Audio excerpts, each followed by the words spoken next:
this is the second day of our workshop. So today, in the morning, I'm so happy to introduce our first speaker, Elsaddik. Elsaddik is a professor in the NLP, Natural Language Processing department. He's also the deputy chair of the department. And he's one of the most well-known researchers who try to limit the impact of fake news in propaganda and media bias by making users aware of what they are reading, thus promoting media literacy and critical thinking. He got his PhD from UC Berkeley. He's a chair-elect of Association for Computational Linguistics. He's a program chair of SL 2022 and the president of SL Signex. At the same time, he's on the editorial board of several journals, and his research was featured by over 100 news outlets, including Forbes, MIT Technology Review, Science Daily, and so on. So please. Thank you so much for the introduction. Can you guys hear me well? Okay. So yeah, let me start with a pop quiz. Do you guys know what fake news is? Okay, let's see. Is this fake news? Or is this device that Bill Gates is going to put, to track us in coronavirus? What do you think? Well, it's probably fake news, right? I mean, do you think it's true? I mean, I don't know. Okay, so what about this one? That's from The Onion. Experts predict that COVID-19 vaccines could be ready as soon as a team of sled dogs traverse your community. Okay, so, I mean, okay. Do you think that's fake news?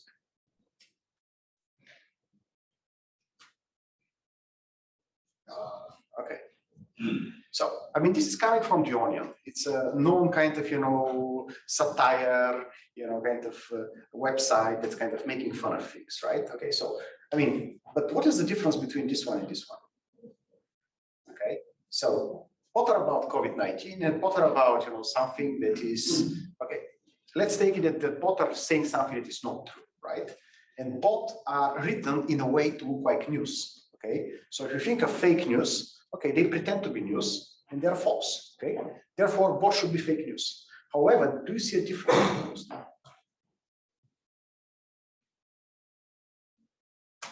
Okay, what is the intent? Are you supposed to believe this?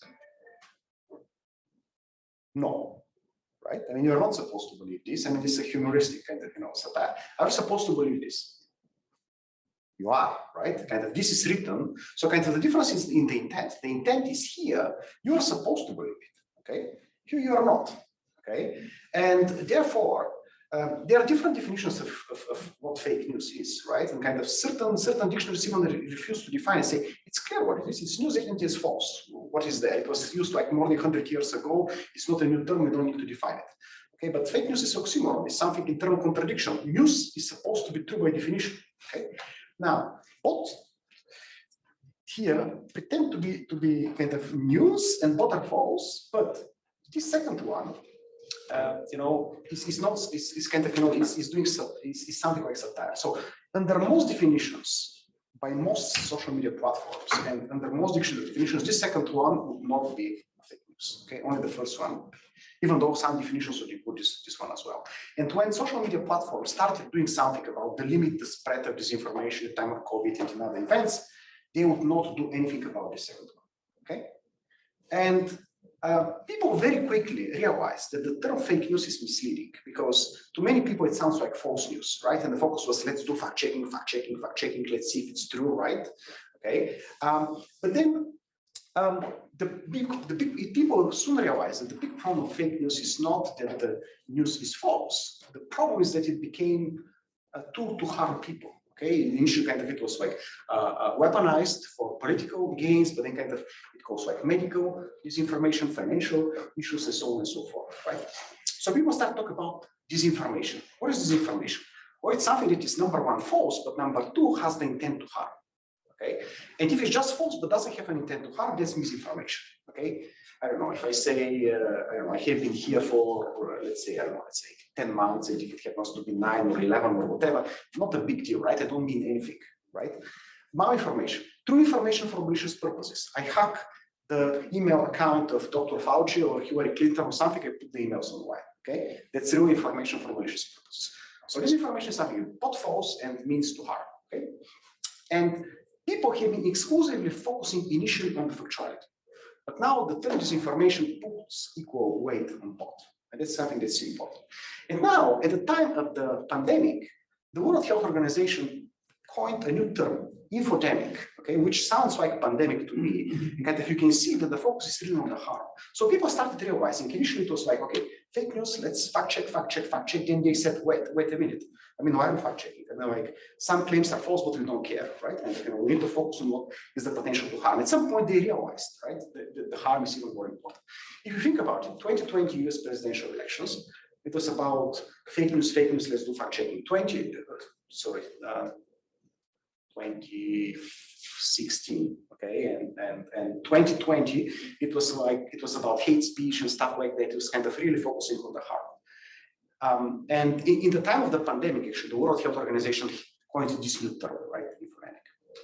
Okay, now is fact checking the solution to this information? Right? This is what people started doing, and there has been a lot of effort into this. There are over 300 different projects doing that. And if you look into the statistics, some big websites like Stoops, PolitiFact have, I don't know, let's say 15,000, 20,000 claims. Those are a little bit outdated numbers, but many others have just like a few hundred. Okay. So, and if you talk to fact-checking organizations, they're going to tell you we have capacity of 1 claim per day, sometimes 2. Okay. So what can you do? Well, you can do 2 things. Number 1, you can try to make kind of fact checkers more productive. Number 2, you can try to automate the entire process. And again, everybody jump into, let's automate the entire process. Let's make a system and give it a claim or an article, is it true or false, okay? But this is not what fact checkers want. What fact checkers want is, they want something that is going to make them more productive, okay? It's similar to translation technology. You have translation memories that is helping human translators. You have Google Translate that translates the whole thing. And what do fact checkers want? Well, I mean, we have asked them. We had like a roundtable a couple of years ago with representatives of major fact-checking organizations, and they told us this. Number 1, I want to know what is interesting to fact-check. There are so many claims. Number 2, I want to know if it's fact-checked before, so that I don't waste time. Number 3, I want you to give me some evidence to make the decision. But pay attention, we don't want to be replaced. Okay, they want to do the job themselves. And we have been actually, I mean, those are problems that have been kind of neglected.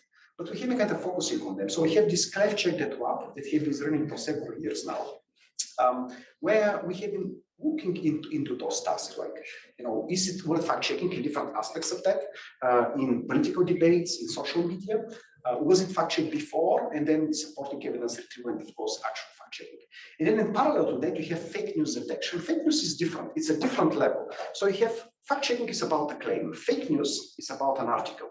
And there are other levels. Other level is like an entire website or a user. Can I trust the source? And there's yet another level. You have a coordinated community, right? What is going on in this community? And I'm going to talk about those levels as well.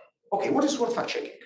I mean, journalists, they're often monitoring the Twitter account of some public figures, and they kind of tweet all kinds of things. Thank you, Pennsylvania. There's not even a claim here, right? Nothing interesting. Okay, and there are many things that is nothing interesting. But one day, this Eric Trump tweets this. Okay, the media is not going to report this. Therefore, I'm going to tell you, see, Donald Trump is donating his salary to fight the coronavirus. Okay, I guess that you guys would agree that's a checkworthy claim. It's interesting to fact check. You know, the public would want to know whether this is true or not. By the way, do you think it's true? Who thinks it's true? Nobody.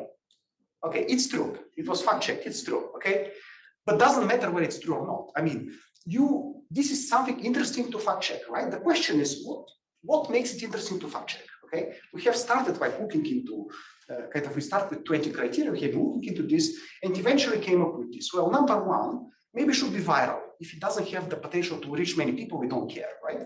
And then this is a necessary condition. Okay, it has to contain a claim, and this should be a verifiable claim. I mean, not every claim is verifiable. I can make some claims. There are some mathematical theorems that nobody knows, you know, and so on. You don't have, you know, a crystal ball. I mean, but there are things that you can fact check, things that you cannot, right? So it should be verifiable factual claim. And then, well, why do we care? Well, we should suspect it might be false and maybe potentially harmful, right? If we believe in the definition of disinformation. should be potentially of public interest. And we have been actually asking human annotators to answer questions 1, 2, 3, 4, and finally question 5, right? And that's not kind of number 1 is necessary condition, but 2, 3, 4 have connection to 5, but you know, yeah, you can kind of sometimes maybe it's not harmful, but it's so public interest and so on that you might want to know. And what is interesting here, kind of one important lesson here is that when you decompose the problem in this way, you can actually kind of gain, because if you try to simultaneously predict what is likely false, likely of public interest, and likely harmful, in addition to where it's worth fact checking, actually it works much better compared to trying to predict directly with this kind of fact checking, right? Because there's certain kind of, let's say, implicit causality, if you want, right? Kind of there's some connection between those things. And actually kind of see public interest is a little bit orthogonal, so it doesn't quite help, right? But kind of factuality and bias, sorry, factuality and harmfulness, there's a definition of disinformation, and that of course has very direct, you know, connection to checkworthiness. And we have been doing this in different languages, like in English and Arabic, in Dutch, in Bulgarian, in Turkish, and so on. Okay, detecting previously fact-checked claims. One problem is that with automatic fact-checking is that people don't really trust automatic systems so much, okay? Because they don't understand how they work and how they come up with a solution. But people, in many cases, actually, people do trust human fact-checkers, especially of reputable organizations, okay? And the question is, by now, even though it's not that much, but a lot has been fact-checked. I mean, let's say in the case of coronavirus, they are the same claims that are repeated so many times and so on. So the question is, can you recognize when somebody says something that was, you know, fact-checked before? Okay, and there are many use cases for this. You know, one use case is that you know, as a fact checker, you don't want to waste time to fact check something that was fact checked before. But imagine another situation. I mean, can be an interview, or can be with a politician, or can be, you know, a political debate. And imagine you are the moderator of the debate, and you have a device that listens to what they're saying, says beep, and 97% likely to be one. Can you say, Mr. Senator, I have an AI that tells me that you are 97% likely to be lying. Can you elaborate why you're lying? Can you do that? No, because you don't trust the device, right? But if it tells you, beep, he said something, see, it was fact-checked by this reputable organization, right? Here's what he said, here's what was fact-checked. You can check, oh, okay. Mr. Senator, I mean, this was fact-checked, that's not true. Okay, look at it, we can now put them on the spot in real time, after the debate or after the interview, it's too late, right? And there are other use cases. Another use case is, for example, major fact-checking organizations are sometimes monitoring whether politicians keep repeating the same claim, and they approach them and say, well, we have fact-checked this, it's not true, but you're repeating it. Are we missing something? Is there another information? Or, you know, because they want to have an impact. Now, I want to share, but that's not an easy task. It's not easy in social media, it's not easy in political debates. So here's an example, political debate, and you see here, you see one claim, I want it until it had actually been negotiated because I did want to give the benefit of the doubt to the administration. This is what Hillary Clinton said in a debate, and human fact checkers fact check that. And actually what is even said here, it's not clear, right? If you really want to understand who is I, what is it, right? It's the Trans-Pacific Agreement and so on. Basically, kind of, you really kind of need to understand the entire context of the debate to be able to do it. And then there's even more. When you match it, you don't want to match it against the manually fact-check claim, you kind of want to match it against the entire fact-checking article because there are paraphrases out there. So basically, you need to have a complex reasoning of the entire debate against the entire document, right? And do very kind of complex matching, right? And we have been doing work on this. So, okay. Now that we know that human kind of manual fact-checking cannot do it, I mean, can automatic fact-checking do it, right? So how do you do automatic fact-checking? Okay. There are different ideas, right? One idea I have just told you about. Maybe you can kind of point to previously fact-checked claims. So somebody tells you both garlic water can cure coronavirus. You kind of pick an article, see that's not true. His fact-checkers have fact-checked this claim, okay? And actually, there's an idea about that. I mean, kind of the Twitter had this birdwatcher program, which was kind of about trying to crowdsource the fact-checking and so on. We have been kind of trying to crawl automatically replies because sometimes people reply with a claim saying, okay, this is not true, and kind of we have been like trying to mine. We have mined 300,000 pairs like that, and like we're trying to build a system that automatically, given a tweet, is going to try to see whether there's a claim It is not direct matching because kind of you can say it as we have seen in a little bit different way.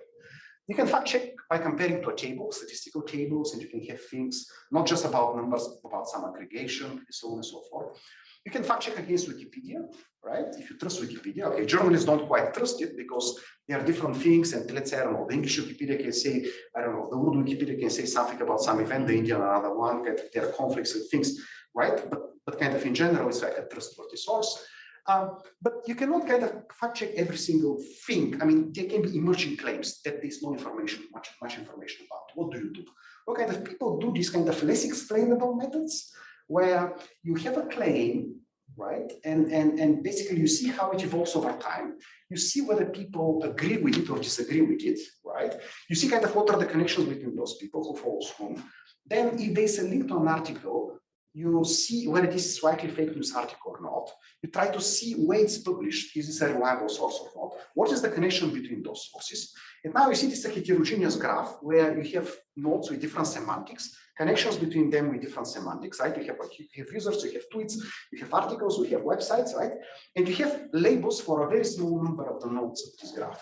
And now kind of comes as a new claim that you need to kind of do some kind of graph neural networks and reasoning over this graph to come up with an inference to see what it is likely to. Of course, this is not explainable. I mean, with the tables, with Wikipedia, with this, I can point to something. This kind of really not explainable, but I can check many, many more claims, right? And actually, kind of another thing that I want to point to is it's important to do this in the multilingual way. Kind of, we have also created, you know, a big database where you have this multilingual because a lot of this information happens in other languages. But still, the question is, can you fact check every single claim in the world? And you know that these days, this information can be automated at scale with thanks to generative AI. I mean, in the images, in the text, and so on. Okay, so what can you do? Well, time to go to the next level. The next level is actually looking into the source. And this is what journalists do. They ask you, well, where is it coming from? Are there 2 or 3 verified sources for this? Actually, if I just put a claim in social media and I don't back it by an article, it self-fact checks very fast because people start asking, wait a minute, I don't find information anywhere. Where is it coming from? You're making this up, right? And then it dies. Okay, so if you want to be taken seriously, you need an article. This article has to sit on a website, but you cannot make a new fake news website just for one article. It's a lot of investment. You're going to reuse it. And if you're going to reuse it, we can actually kind of notice you and put you in some list. I mean, this is kind of what people in security, in antivirus and so on, kind of, they're also creating lists of websites like this. And fact checkers have noticed this. They have also started, you know, creating lists like that. And now, when you move to this level, it's a more interesting task, and it's in a way easier task because you don't need to make an inference based on one claim or on one article. You have so much more information. You can look in, of course. You can go and you can take a few hundred, a few thousand articles from this website, right? You can look also dynamics over time. You can look into what is there in their Twitter profile. If they have YouTube channel, you can look into their YouTube videos and look into not only what they say, but how they say it. Is there a lot of emotions in the sound signal? And we are doing all these things, right? Who are their followers? Just like looking into how they self-describe in their kind of Twitter profiles can tell you a lot about the people that are following them. And then from there, you can infer about maybe their bias, left, center, right, maybe about their factuality. What is written about them in Wikipedia? What kind of security certificates they have? What kind of web tracker? What is the quality of the images? There's so much, right, that you can actually put here to establish the source. And we have been also looking into the audience overlap. It's kind of more recent work. So if I look into Reuters, what are the most similar websites? Well, Bloomberg, CNBC, Wall Street Journal, those are all good. I mean, if you put like a bet website, kind of, the most similar ones in terms of audience overlap are kind of, other likely bet sites. And basically, I can start with saying with a list of 1,000 websites, and I can go and for each of them, give me the top 5. And now I can create a link, right, between the source and each of those top 5, and the way it can be this audience overlap, right, kind of to what extent they share the same readers, right? And I can do this starting with 1,000, their top 5, their top 5, their top 5, and so on. After 4 or 5 levels, I arrive at something like 200,000-300,000 nodes graph. I have just labels for 1,000, but now I can kind of again reason over this graph, right? Use graph neural networks, and actually I can also, this part is also fair game, right? And if I put everything there, then I make an inference, right? Where I can trust this website or where it's biased. By the way, there's a connection between factuality and bias, okay? So this is the media bias chart. that shows you that the extreme left and the extreme right media are the least kind of trustworthy, okay? And the most reliable ones are the least biased ones, kind of, the more center, okay? So, and this means that you might want to model factuality and bias jointly, right? And have the right time to do this, in addition to that, trying to solve some other task. Okay, now let me move to another topic, propaganda. What is propaganda? Well, propaganda is a tool, so basically the communication tool that is designed to influence the opinions of others or the actions. So basically, somebody tries to convince you to think or to act in a certain way and has a goal in mind. Okay? Now, if you pay attention, what is the connection between fake news or disinformation and propaganda? Well, there's no direct connection, okay, in the sense that propaganda is not true, it's not false. That's not part of the definition, it can be both. It's not good, it's not bad. It's not harmful, harmless. It's not. It's not part of the definition, it can be anything.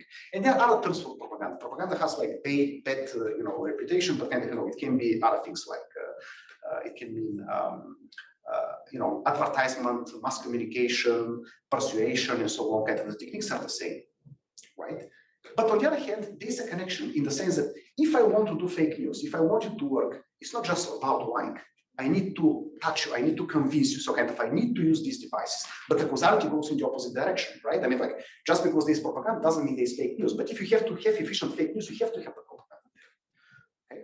So, and there are kind of different kinds of techniques. I mean, going back to Aristotle, there are like 3 types. So there are some that are about logical reasoning, can be correct, can be wrong, logical reasoning.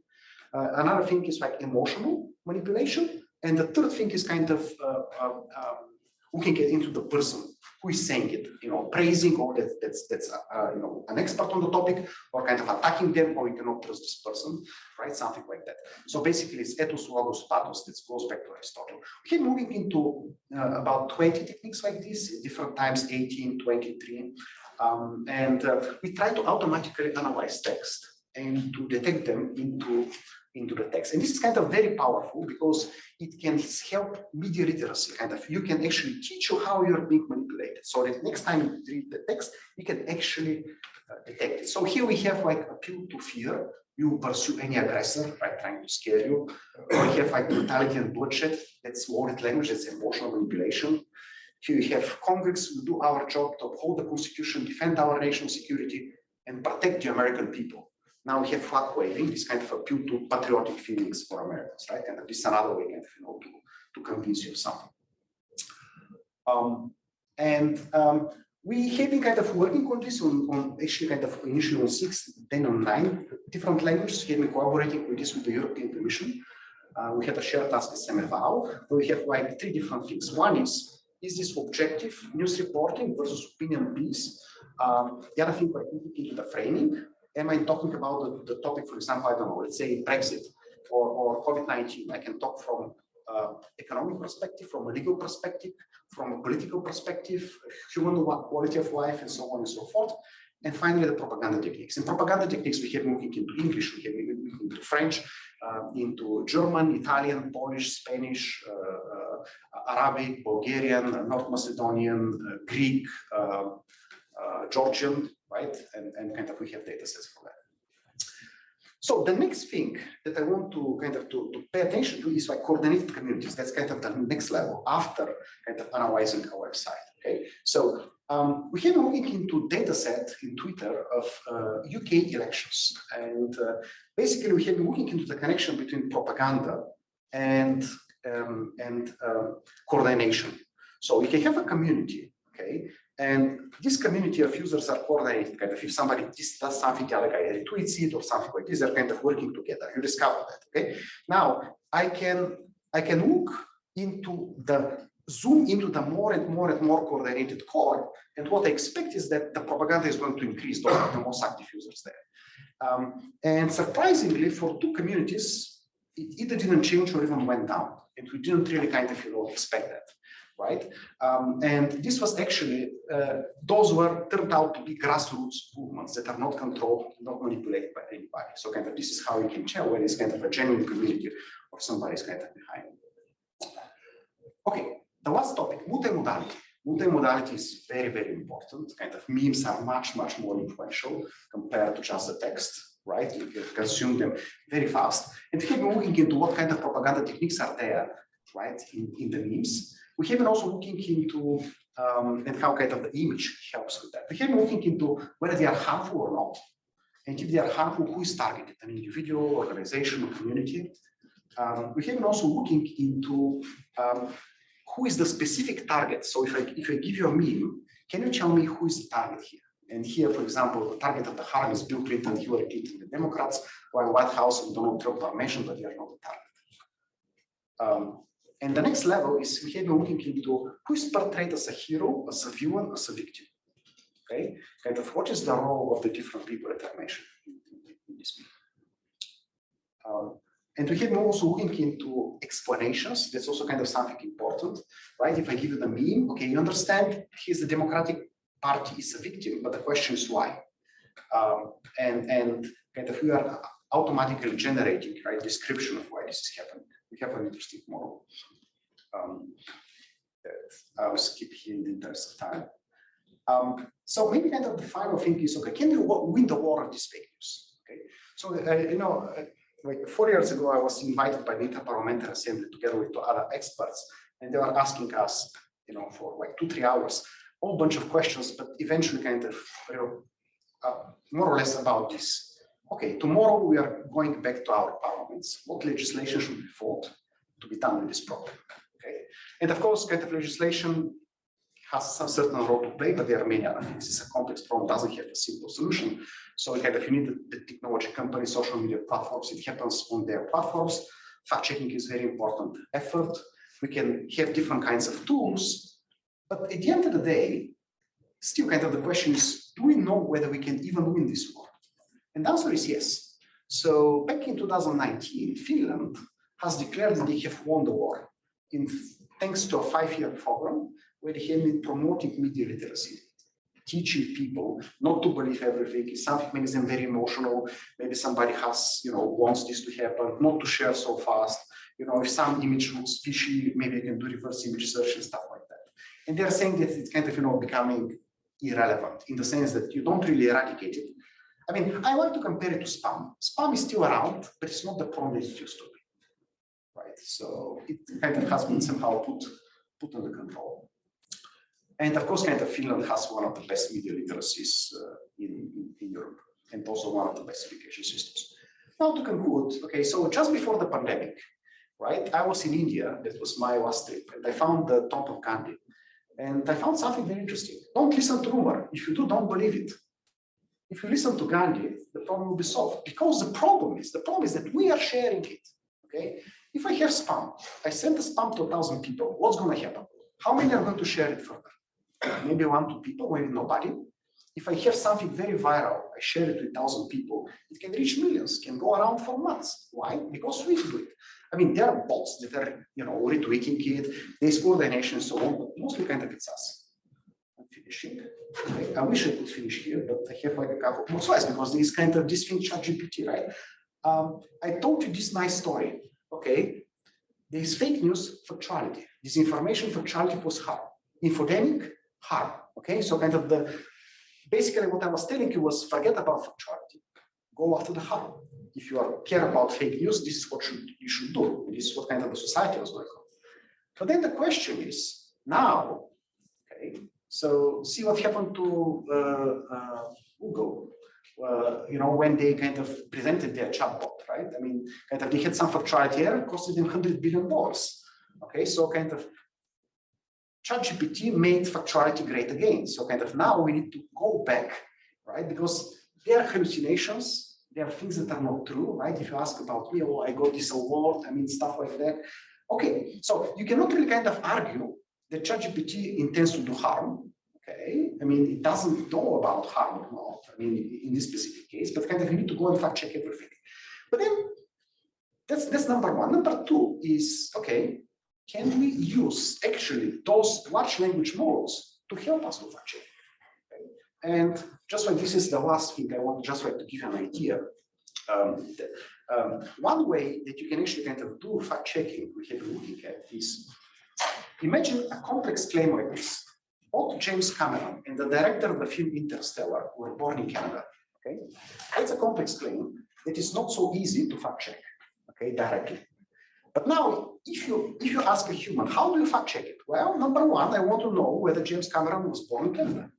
Number two, I want to know who is the director of this film. Number three, I want to know whether this director was born in Canada. And then I want to know whether both claims are actually factually true, right?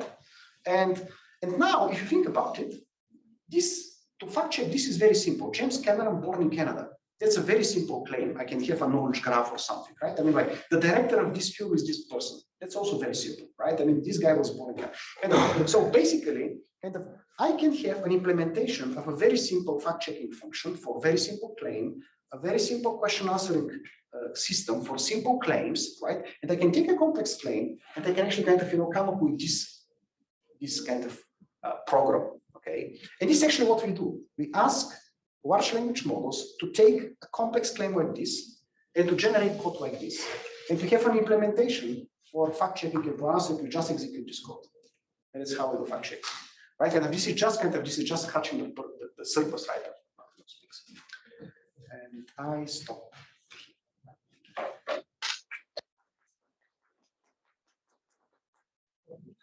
Thank you very much. That is wonderful. Now we have time for questions. I ask the question. So thank you very much for the talk. It's very interesting. The method proposed for detecting or checking the fact is very interesting, and it is very closely related to my research actually. So I think the fact checking, this kind of process, I think you also introduced some method. So normally there's some very hard examples for checking if that is a fake news or not. So can you briefly introduce, do you have any strategies to deal with those hard examples, whether that is a fake news or that is a true news? Okay, so I mean, okay, they're kind of different levels, right? So kind of fact checking is about the claim, fake news is about an article, kind of then you have like things about the website, then you have things about the community. Kind of you're talking about fake news about an article, or you're talking about the claim. Yes, an article. Yes. Okay, yeah. So I mean, okay, the thing about articles is that for fact checking claims, there's large enough data sets, also multilingual, for fact checking articles. This kind of much less data. Actually, human fact checkers are not very good at tracking the source where it comes from, kind of when they write the articles. So typically, you have like a couple of thousand examples, right? And one thing actually that I didn't talk about, right, is okay. So I have told you about this data set that we have created. Those are kind of claims that are actually, we have 12,000 examples in different languages, right? That were actually shared in Facebook, right? And we tried to do, looking into how they are shared and all that, right? Kind of this kind of multilingual. But another way actually to fight the fake news is because we don't have enough training data. We kind of sometimes generate kind of synthetic fake news, kind of, and then we train a model on this. And it can be used for two things. Number one, to detect whether something was machine generated, and that's an important topic that we are currently working on. Number two, it can be used to actually kind of turns out that if you train a system to detect whether something was human written versus machine generated, if you have like a good generator, it's actually very good at detecting kind of human fake news. And one important aspect there we have found, and we have another work under review, right, that you can talk about, is that we have been like trying to have a generator that we encourage to put propaganda techniques there, because this turns out that kind of, when you train on this kind of data, it detects the fake news better. But yeah, I mean, it's about style. It's about, I mean, kind of, there are many things, right? I mean, kind of, I can look into the source, where it's coming from. Can I trust it? I can look into the style. I can look into, yeah. Thank you. Yeah. So then, following a similar line, so there must be some adversarial examples in the world. How do you cope with those adversarial examples? I mean, I can, yeah, I mean, there are adversarial examples. They try to generate fake news in the yeah, so, okay. the thing is, if I take just one article and I change some claim, kind of to make it from something change some small part that might not be detectable. If I have something like, okay, there are different methods, right? And again, kind of not every single thing is checkable. I mean, you can look into the source where it's coming from, can address the source, you can look into tables, you can look into Wikipedia, right? You can look into previously fact-checked claims. You can kind of see the propagation in social media, how people talk about it, do they agree, do they disagree? You can look into where it's machine generated, you can look into the style, does it have a lot of propaganda techniques? Right? I mean, but as any classifier, it can actually kind of fail. I mean, adversarial examples are important, and people have been looking a lot in fever, in fact-checking claims against Wikipedia. They have been automatically generating adversarial examples. They had even kind of the fever 2 competition was like this: build it, break it, fix it. Kind of, there are builders building systems. Then there was a competition like trying to break other people's systems. Then collect these adversarial examples and try to fix them. So these active research. Yes. Okay. Oh, actually, I have another question. Afterwards, I will ask you more. Very briefly, first of all, do you think we should try to win the fight against the fake news? Why? Because sometimes people know that those things are fair, false, but still they like to spread right information for fun. And sometimes they just try to do so as a way to show that, oh, I don't really agree with you guys. Especially in this case, a lot of people don't like, say, Democrats, right? For a reason. So in that case, what try to do? Should we try to just allow those who care about the truth to read it, to fact check? Do you have any idea how we can really make the society more harmonic instead of being divided because of fact checking? So, okay. This is a very good question, right? And this is a question about intervention. Okay, so you know that's fake, so what, right? I mean, and then it touches on other things. People are not necessarily a victim of the fake news in the same sense that they are a victim of spam. Okay. Nobody wants, I don't know many people that actually like to have spam, that actually like to read spam, but there are people that like to read fake news. Actually, I know some fake news websites. Sometimes when I'm tired or something, just go there and like to read something, for fun, because it's funny. I mean, I know it's fake, but it's kind of, or it kind of gives me another viewpoint or something. I mean, like, sometimes people know that it's very biased or something, but still kind of, consume it. And some people believe it, some don't believe it, but kind of still read it, right? So it's not, but there's not kind of a very clear distinction. I mean, this is kind of what the Twitter birdwatch program, okay? They have been saying, okay, we're going to crowdsource it, okay? We're going to say whether this is true or not. But it's not so simple, because to many people, this is kind of true, or kind of I like it, I don't agree that's fake news, right? So what can you do? Okay, what can you do is, the only solution that we have seen at this point to kind of work is kind of media literacy, is kind of, to teach people to understand, okay, you are being manipulated this way. And then you think, I mean, when you read something, and the interesting thing is that I can actually, if you don't like, I don't know, you don't like CNN or you don't like Fox News, I can actually show you one of the things that you don't like, how propagandistic they are. Once you interact with a system like this for a while, you learn the techniques, and next time, I personally cannot read the news properly anymore. Any news I read, I see the propaganda techniques there. I see them. And then if I see too much, I'm like, yeah, okay, this kind of source. Yeah. So basically, there's still the opportunity for them to read it, right? Figure out what they really want to see, and try to understand the kind of very strong Trump supporters some time ago.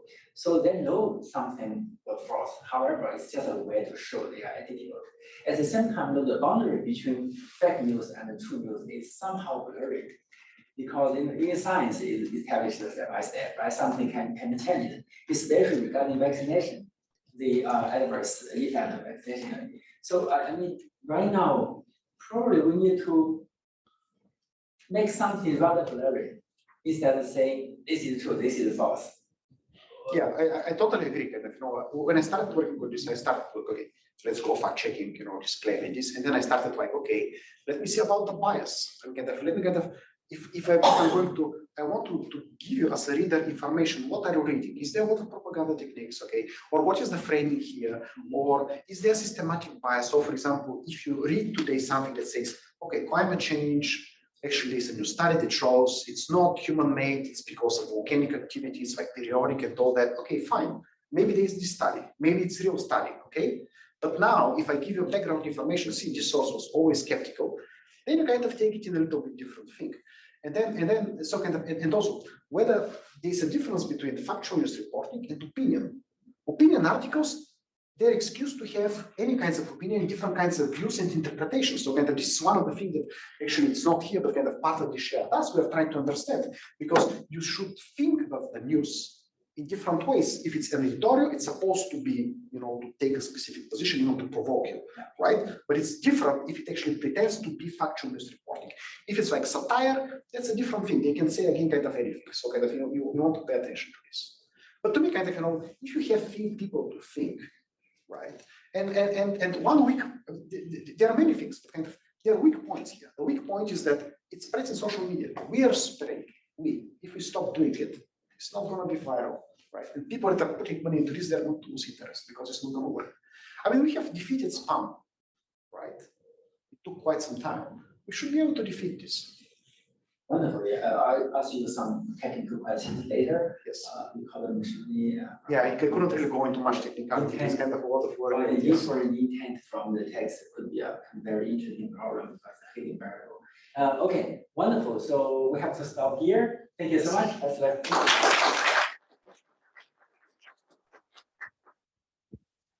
you have to leave. So hope you can stay.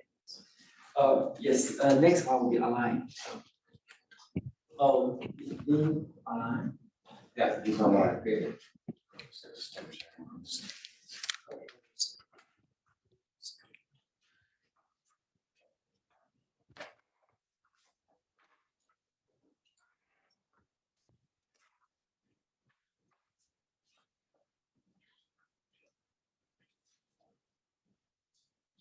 Okay. Lin, could you try to share screen? Yes.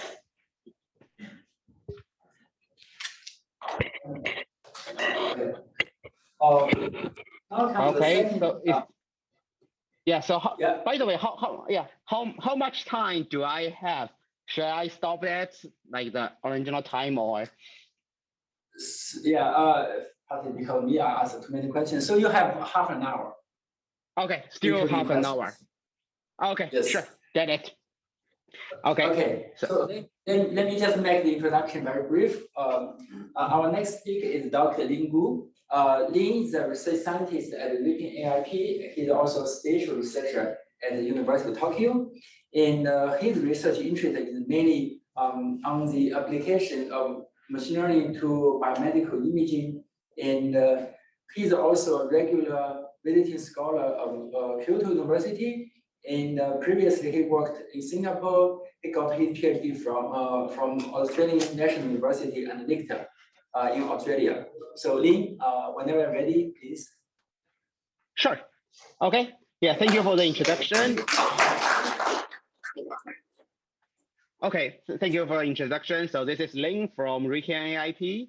So first of all, please also allow me to briefly introduce myself. So basically, my background was actually liberal education. So at that time, I took my training of the therapist. Then later, I will discuss a little bit about my research, this topic things. I really like it. Then from 2010 and 13, so as I say, so I joined the computer vision Australian National University and then changed my direction from liberal education, the classics, to the computer vision for my PhD study. But at that time, I was doing much TA and RA at Columbia School of Public Policy. So basically, my students and friends are now working in various international organizations like UN, WTO, and all the countries. So basically, we have a lot of discussion, and the discussion is all about so here AI there are so many cool AI things, but how AI could really contribute to our human well-being? For example, how can it be used for the SDGs? So basically, I think that in this talk, I will just try to answer this part of the questions. And then later, now I'm in RIKEN-AIP and also as a special researcher at the University of Tokyo. So I have 3 research directions. First of all, is a research, medical research. For example, our textbook, the textbook that I have contributed, it is just on for sale in the UK and United States. The second one is a continuous learning on memory mechanism. So this is part of the Moonshot project. So the Moonshot project is a national project of Japan. It will say that it will free human beings from limitation of body, brain, space, and time by 2050. Yeah, this number is not. It's not a typo. It is exactly the goal, like the work for the 2050. This is an amazing part. I really like Japan. So the third thing, the one I like most is this joint grant between RIKEN and Zhejiang University Hospital. So we try to do the subtyping and super early diagnosis of schizophrenia at first. And then we try to we'll expand it to other mental disorder, like the AD, on the AD, the learning disorder and the things. This is the things I like most because finally I can use my license.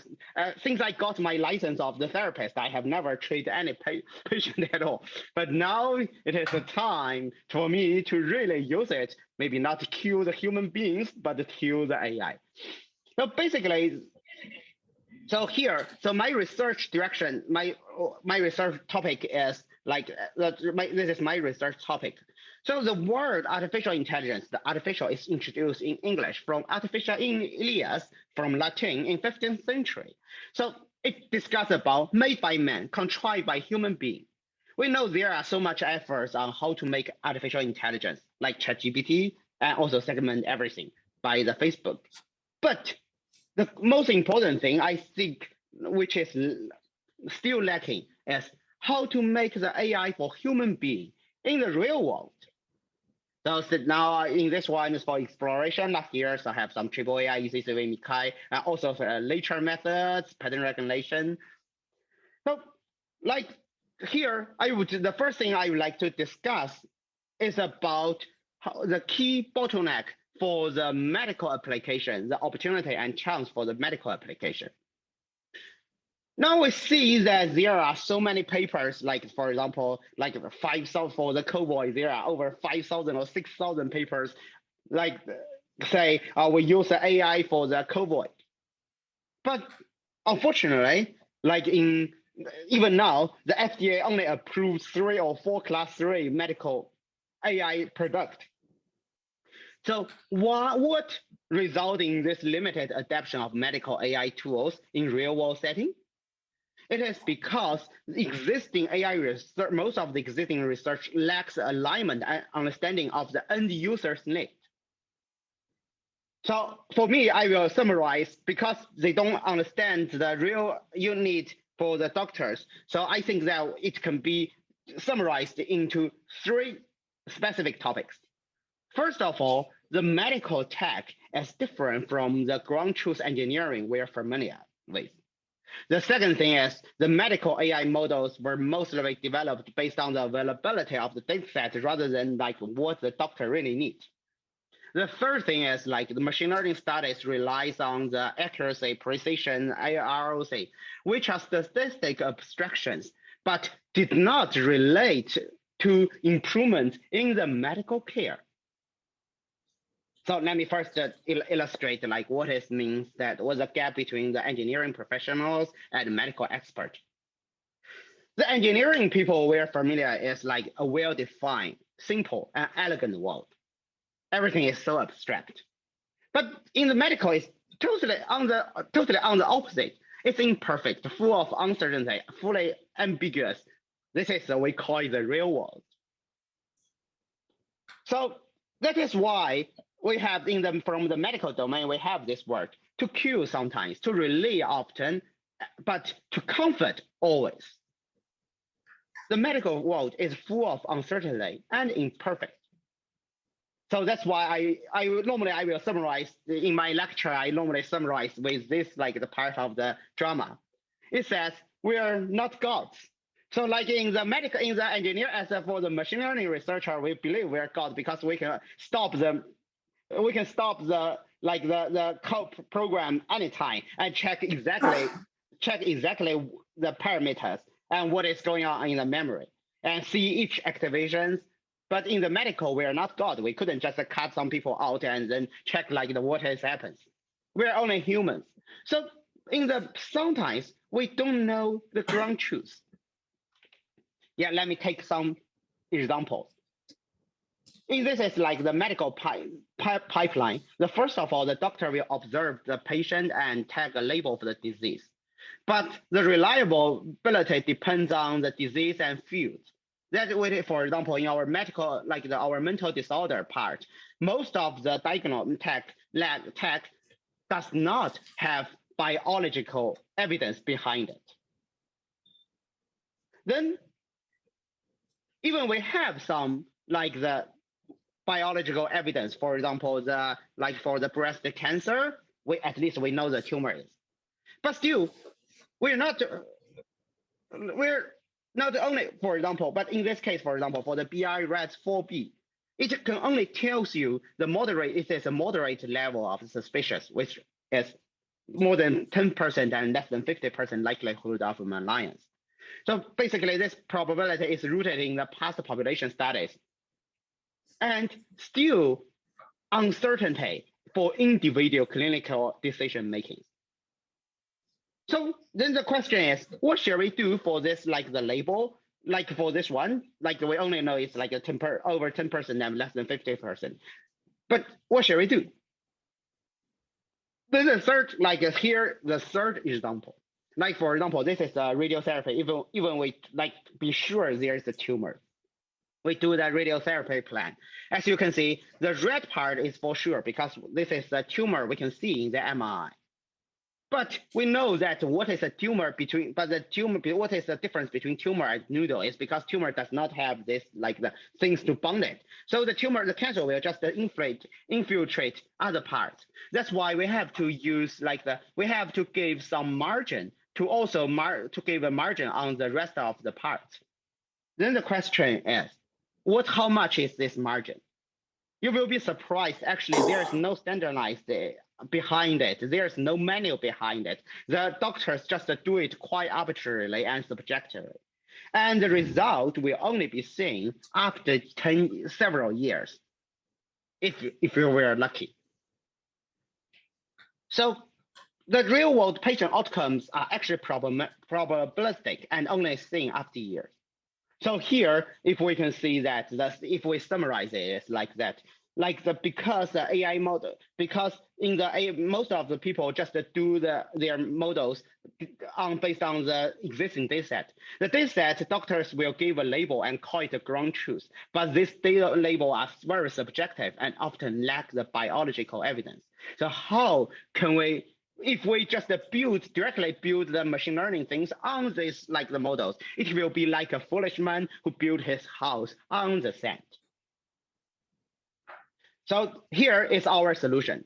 Like what we are doing is try to deepen the mutual understanding between the two fields and participate in the real diagnosis loop. For example, we are working with the NIH to make AI participate the real diagnosis, and considering from the antonometric structure determination, and then we also set the question like to ask the doctor. We will directly ask the doctor that we connect the doctor to ask the question and answer it.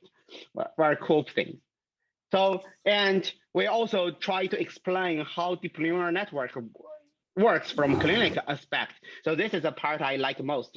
So that basically let's ignore the details. But what we are doing is we try to introduce a double-blind test on our result. Because the doctor could not believe in it's hard to explain to them like the machine learning, the cross-validation, but they believe in the double-blind test, and then we just do the double-blind test, make them happy. So I think this is one of the solutions. So also because like currently one of the problem is like that people relies on the availability of the database too much. So we have collected several unique data sets reflecting the real clinical needs. Like here, we just proposed a data set. We proposed a data set between the previous one and the no ones, and then make the comparison. So very good thing is like this work is already introduced in the Japan Medical Assembly, the highest meeting. So this is like the highest meeting. This is a meeting held every 4 years from Meiji time when Japan becomes a modern country. So basically, like traditionally, the emperor and the empress, the queen will participate in this one. So will participate in this meeting. Then during this meeting, we have received very positive feedback from doctors, but unfortunately not from the emperors. He never gave any actual feedback. So basically, I feel so here. I want to take this venue to call for the collaboration. For example, like in the medical reports. It's often said the right upper opacity is most likely a fluid in the pleural space. So how can we define this uncertainty in machine learning? Then the second thing I'm very interested in is like that, as you can see, like the B plus C opacity likely reflect the atelectasis, remain several on the left than the right. So my question is like, how can we reflect this description in the causal relation? Then the third thing is like for the current medical real application, the bottleneck is evaluation. Most machine learning studies evaluate on metrics such as AURC and accuracy. They are statistical abstractions, but the doctor don't like it. They don't care. So we are just trying to make the score from 95, from 81 to 82, but the doctor never cared about it. The doctor expects the estimated net incremental value or the utility of taking specific actions due to the model's prediction. This is exactly what they need. They don't care about like the 82 or 83 numbers. It doesn't make any sense to them. So basically, so here is our solution. We think in the financial way. For example, we work with the Actuaries of Airlines and Zurich Financial Service of Australia, which are two leading insurance companies, if it is not the whole insurance company. So we are building the causal reasoning insurance pricing model under the COVID-19. So this work will be present in the ICA, which is the top conference, not the conference, or you can call it the council for the actuary association. So they will promote and decide the standard of the actuary practice every 4 years. So basically, what we are doing is like we applying the causal model to discover the causal factors behind mortality, and then we find that, for example, we find a lot of interesting things that quite surprise us. Like actuaries find a strong causal relation. What? They find that mental illness will increase the mortality. There is because they find that there is a causal relation. So when they tell us, I'm also surprised because in our psychiatric, this relation are so well studied. I can easily tell you the number, like for example, which disease will shorten how many years, expectation life years. But this is unknown to the doctor, to the actuaries. So I think that's exactly the insurance company did not rate on the mental illness history. So I think that this is also a very cool story. It's just to tell us common sense in one field is precious to others. So another thing is, I think that another conclusion I can draw is like our human welfare are actually protected by their ignorance rather than the conscious, which I strongly doubt whether those actuaries really have or not. Yeah, okay, let's go back to that. So the second solution we are taking is like we directly use AI to help the policy making. So this is our finally we get the clearance to introduce what we are doing to go against the COVID. So basically we are trying to use some basic models to directly analyze the policy making, and then based on the dynamic social contact rate to see in different policy scenarios what shall we do. For example, here, what we are doing is like we show that there the variation pattern in different countries are different. And then because they are different, so whenever in different countries, if we set up different policies, what's the effect, for example, the financial cost and then how much people we can save to provide a quantitative like analysis for the government. So finally, we have this is the very first paper to introduce like our effort, but I think it's very interesting. I think it's very interesting and very useful. So our solution to this one is like we have to consider like instead of like giving only the accuracy or the precision like 81 or 82, this meaningless number, we should consider that all the things in the net, like in that incremental net, like the improvement, and also the part from the policy say making way. Well, the next thing is like is about the gap in the vision. For example, not from the medical one, we also do a lot of things in vision. So we know that the computer vision techniques works perfectly on the ideal scenario, like the lab and the things. But whenever we have the low light, overexposed, hazy, or draining, it does not work. So our solution, we also have our solution are also twofold. The first fold is like the way we design the task-oriented camera. At very cheap cost, we can design almost the same as, the cost will be almost the same as normal commercial camera, but then it will be very robust to those like the challenging conditions. So this has been patentized and then sold to some very big company, one of the big companies. Maybe your camera is now using our patent already. Then the second one solution is like doing the terahertz imaging. Like now we are working with Oxford University, and we try to build the terahertz imaging to directly go beyond the visible light. So basically, this is from the hardware side. And also from the software side, we are consider introduce a concept called the perceptual constant representation. So basically, our human beings are very famous to have the we have the perceptual constancy, which means that, for example, in the dark condition or the size is changing, we perceive everything as the same. So therefore, in our objective, so we are doing like the object detection in challenging conditions, like dark places and raining days. And also, I think this is important for the autonomous vehicle and also surveillance, because you could never expect the criminals will never make anything at night. So our solution is very straightforward. Our solution is very straightforward. We borrow an idea, it's called auto-encoding transformation. So what is that? Basically, we know that the auto-encoder is like we encode the image from an image and then decode it into the original image. And here we can just get a representation or manifold. But now we are using a new idea called auto-encoding transformation. So basically, this idea says if we, for example, when we encode something, and we can directly decode the features, we can decode the transformation information from the encoder. This means that actually our encoder will maintain a manifold which is robust to all the variance of the robust to all the difference. So therefore, we propose our very cool novel idea. In this case, we just use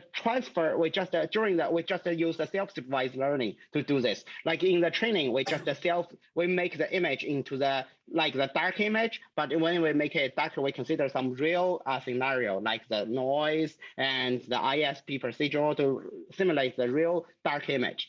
Then during the training, we add one more decoder to decode the degradation parameters.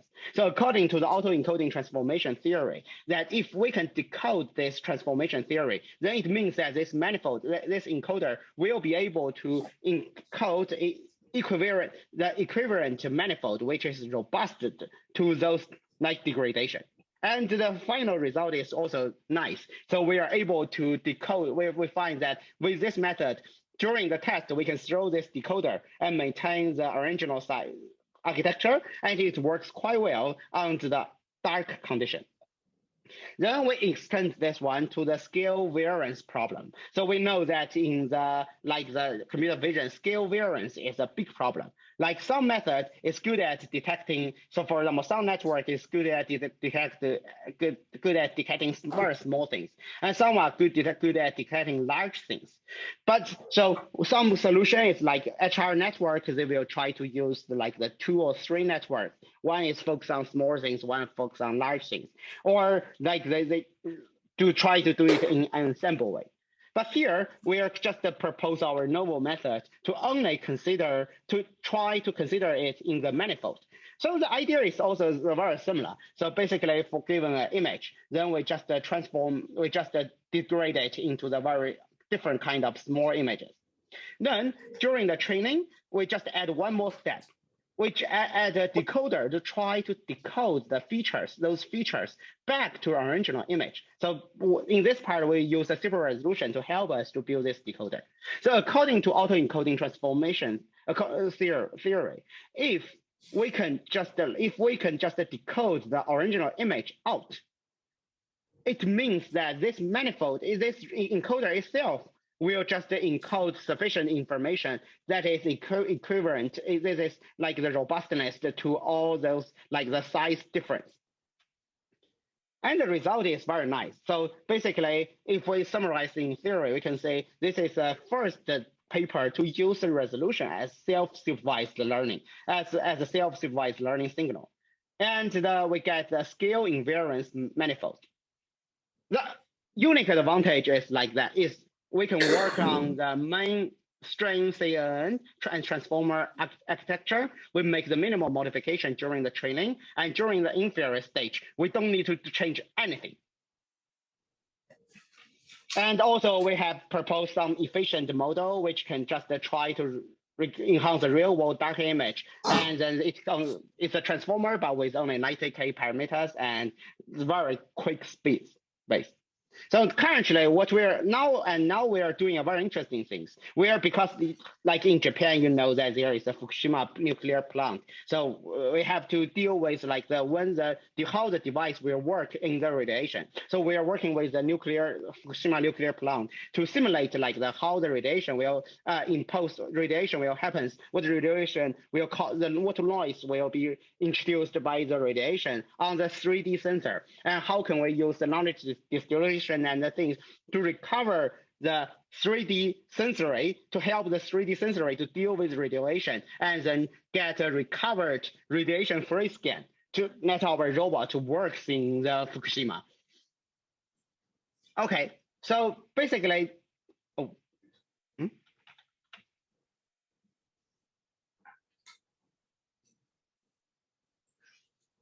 So here, okay, well, so here there are some another gaps. For example, there is actually a gap between rich and poor. Like in the Africa and in the developing countries, they couldn't afford the nice GPU, and also couldn't afford the reliable power supply. That's why we're inspired by neuroscience and produce our own chip, which is like 10 times the super chips, which is 10 times efficiency, have 10 times efficiency gain. And finally, there is also a gap between the human's heart. Why? As you can see, the ChatGPT works so well, but it's banned in Italy over privacy concerns.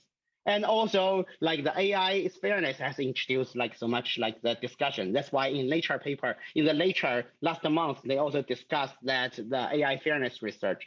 For this reason, so we also have proposed a systematic solution to protect the privacy and enhance fairness from the camera to the end users. Basically, I would say quite the deep. We are the very first people to use the deep fake for good. Okay, so all the codes are available online, and thank you for listening. Yeah, feel free if you have any question. Now we have time for some questions.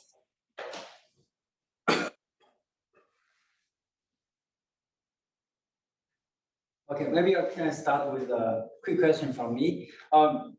In one part, you said in one work, right? You try to find the causal relations.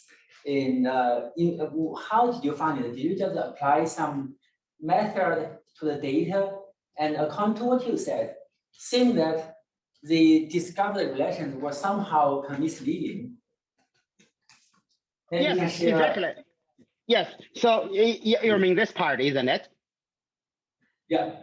Yeah. Okay. So we are actually using the very standard the causal random forest on it.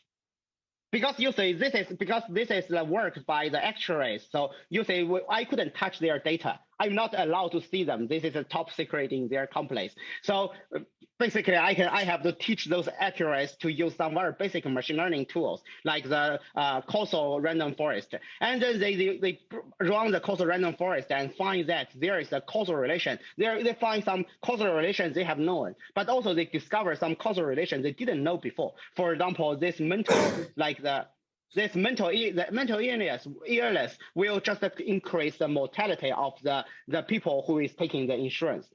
So I think I take this example to show that even the very simple tool can actually work very well and find some very interesting thing like in the other field. Okay, I see. Oh, that's cool. So yeah. Basically, it's not misleading, right? They discovered some new kind of relations among those features. Yeah, so I'm also surprised why actuaries didn't know this before. But this is like from our psychology, clinical from our psychiatrist. Like this is a common sense. Yeah, cool. At the same time, you said, I think in the slide before this, you said that you try to find the hidden factors, right? Yes. What do you mean by hidden factors here? Because you're trying, I don't think you are trying to infer latent variables or hidden variables, right? Instead, you try to see the relation among those measured variables. So what do you mean by hidden factor? Yeah, exactly. Okay. So because you say, yeah, we try to do some more cool things, but you say the actuaries, they just only start to learn how to use it. I spent 3 months to teach them how to use the PyTorch. Okay, it's cool. Thank you very much. Very clear. I also have a question about this one. Have you ever tried to find the recent co-founder between the psychiatry and the mortality? Sorry. Once again, sorry. Have you ever tried to discover the recent co-founder between the psychiatry and the mortality, the causal relation? Maybe there have some recent co-founder that cause the yeah, I think that you're right, quite right. So what we're trying is exactly this is why we are using the causal relation to discover that. But currently we find that it seems that we built the graph, the causal graph, and it seems that the mental illness in their data is solely contribute to the mortality. We haven't find any confounder yet, but maybe we will discover. Maybe we can find some other issues later. Yeah. Another question is, you mentioned that you can't see the real data, right? So no, I couldn't do it. I couldn't see it. Okay. Actually, I have a question about how to collect the data, because if the people are dead, you can't collect the data, right? So maybe the data you have is selected.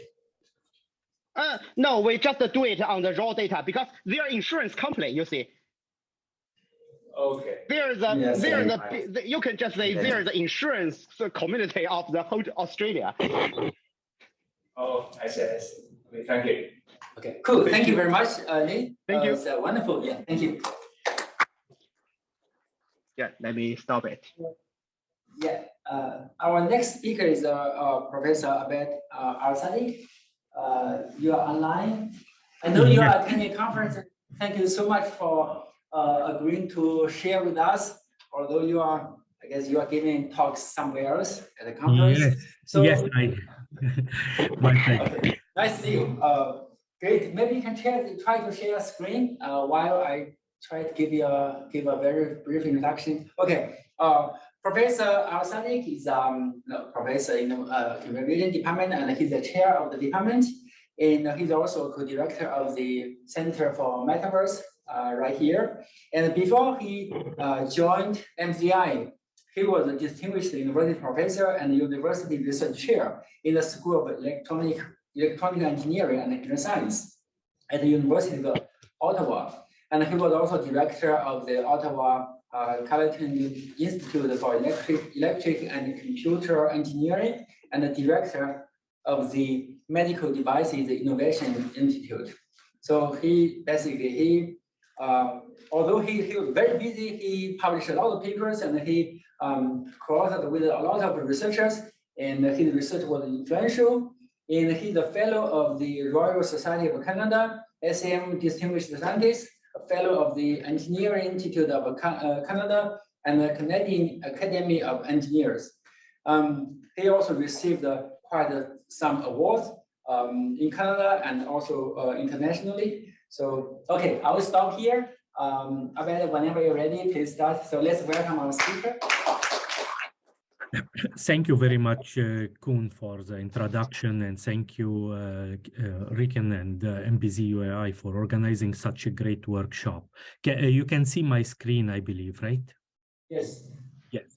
So I will be giving the presentation today in twofold. First, as my role in my role as acting chair of the Department of Computer Vision, I believe it's very important to pinpoint the research that is being done at the department, so that hopefully collaboration between the two institutions arise. And then I will talk briefly about my own research in the area of digital twin and metaverse. So the Department of Computer Vision research focus is threefold. So the healthcare, medical image analysis in general, and then smart cities and related computer vision aspects in smart cities, from pedestrian detection, object detection, scene detection, tracking, to cybersecurity. And here when we talk about it from a deep fake aspects, adversarial robustness, biometric recognition, blockchain, and cryptography. So if we put them into subcategories, and we believe that image segmentation, image recognition and analysis, scene reconstruction, gesture recognition, pattern detection, feature matching, emotion, and edge detection are very important aspects that the professors and the researchers in the departments are working on. And then the horizontals are public security, media entertainment, medicine through medical imaging. And we have a very interesting project with Indonesia and Malaria No More to detect malaria from imaging, education, fitness and sport tracking systems, agriculture and sustainability aspect, looking at weather changes as well as retails. As a matter of fact, we are 10 faculty members full-time plus 2 part-times, and we have about 32 researchers. Those researchers are postdocs and engineers. Our student body consists of 92 graduate students, 25 PhDs, and close to 60 students. Among them are probably 30% female students. So those numbers are dynamic because every year we graduate about 40 master students so far. So we have, as I mentioned, 10 faculty members at the full-time level and 2 at the part-time level. And myself, I work mainly on digital twin within the metaverse. So technically, how we could make use of the vast amount of data stemming from health record, but also social media and which we consider as a soft sensors and hard sensors, heart rate, ECG signals, brain signals, to apply different type of machine and deep learning algorithms, and then interact with those data in a way that the person feel immersed in the environment. The Professor Fahad Khan is working on understanding the deep neural network for visual recognition. Well, he look at visual relationship detection, and he has a couple of seminal works in transformers and in particularly visual transformers technique.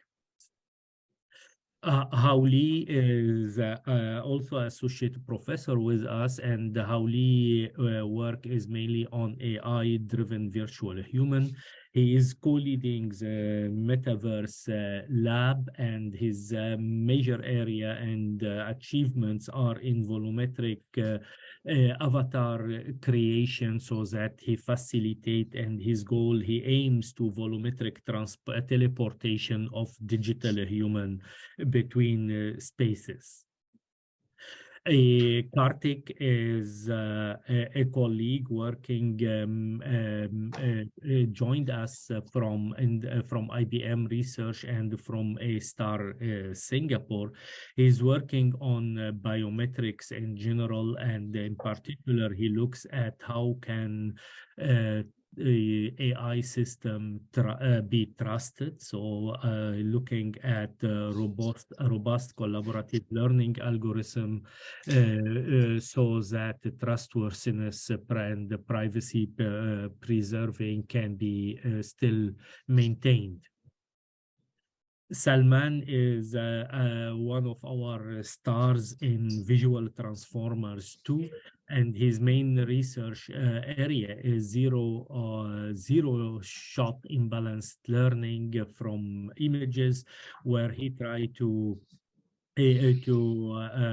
look at incremental recognition and detection for a different type of word problems. Also, he is interested in adversarial attacks and defense in the computer vision field. Yaqub joined us from Oxford University, and he's working on medical imaging in general, and in particularly pulmonary disease, fetal health, and meanwhile malaria, where he looks at applying fundamental machine learning methods, so that he studies the different healthcare challenges using 2 or 3 modalities. One of them is the image, but also the sound. Xiaodan is visiting us, and Xiaodan is at Sun Yat-sen University, but she is visiting us at least hopefully for 2 years, and I wish more. She is working on cross-modal analysis and digital human generation. And her research fit very well into the Metaverse lab we are building, where she looks at in particularly at the cross model pre-training, and also at the human robot interaction, which is very interesting field, and on the edge between computer vision and robotic HRI. Hisham is one of our youngest fellow, and Hisham's research is in particularly visual recognition in order to do a detection and tracking in UAV and satellite images, as well as human pose estimation and crowd counting. While Haris' main research is to look at unsupervised learning for image level to dense prediction task, and try to see if he can perform domain adaptation and generalization. Similarly, Rao looks at visual object recognition and tries to, with a few shot action recognition, to do a person search and try to follow the objects in a given video scenarios. Lin Gu is affiliated professor with us. He's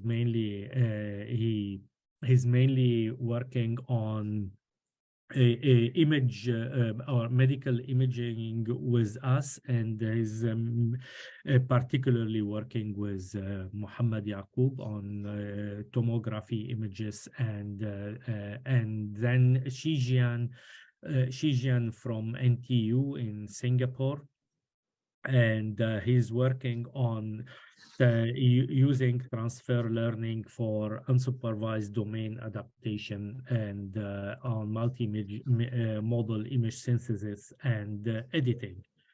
So I hope with this few slides here, I gave you an overview about the computer vision department in general, and what research they are performing, my colleague are performing. So hopefully we could start giving collaboration. Me personally, I am more into the metaverse, and the reason why I work on the metaverse is because for me, the metaverse is not yet another buzzword, but it has been a research field under different terminology. One of them is haptics, or the sense of touch, haptic audio-visual collaborative systems, where we try to synchronize and to intelligently transmit visual, audible, but also touchable information. So the metaverse is gain a lot of interest recent years due to the renaming and rebranding of Facebook to Meta, and to the investments of NVIDIA in GPU potential calculation of avatars and metaverse, particularly after they acquired a lot of researchers from recently from other institutions. So the market size for the metaverse is predicted to be around 800 billion by 2024, and a lot of government entities are interested, and we in the UAE, the government is very much interested in the metaverse and how it can be used to facilitate the interaction with the service interaction with the inhabitant of the country. So the dream of my research is to be able to capture, manage, store, and transmit and play back all possible media from text, audio, video, which is doable today, to haptic and smell, so that we could later on present them as memories to remember, share, and collaboration. One major aspect of the metaverse and my research is what we call a digital twin.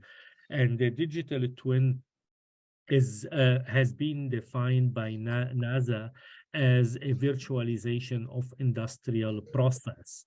I disagree with the virtualization of industrial process because it does not include human beings. So in 2018, I redefined it to be a digital replica of any living and non-living physical entity.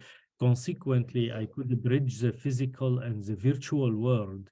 And by bridging those two worlds, data can be transmitted seamlessly, allowing a virtual entity to coexist with a real entity, and hence any interaction in the physical world can be transmitted to the real world and to the virtual worlds, and vice versa. So the digital twin is important for multiple reasons, but one of them is in particularly when we look at Gartner, we see that the digital twin of a human twin is at the moment in a dark blue, which means require about 5 to 10 years of advancement in research to reach hopefully the slope of enlightenment, and consequently there is lots of potential to perform research here, and that's the reason why my colleague Haoli and Xiaodan work also with me on those aspects. So now when we put together the digital twin and the metaverse becomes the universe of persistent digital twin, because when we twin living and non-living entities, it's not only important to have their physical characteristic, but also to be able to interact with them at a continuous stage, and hence we need this persistent capability of the digital twin. So that's my definition of the metaverse, to be the universe of persistent digital twins. And just give you a brief overview of what has been done and what we are doing in this field of research. So technically, every single physical thing can have its cyber thing, and then the virtual and the real, so the physical and the cyber, can be connected directly. Whenever an interaction on the physical work occur, the interaction will be transmitted directly to the virtual world through what we call a peer-to-peer relational layer, which uses a kind of ontology and fuzzy neurofuzzy system, and those ontology and neurofuzzy system constitute what we call the intelligent system of making sure that the relationship between the physical and the virtual world are maintained in both worlds.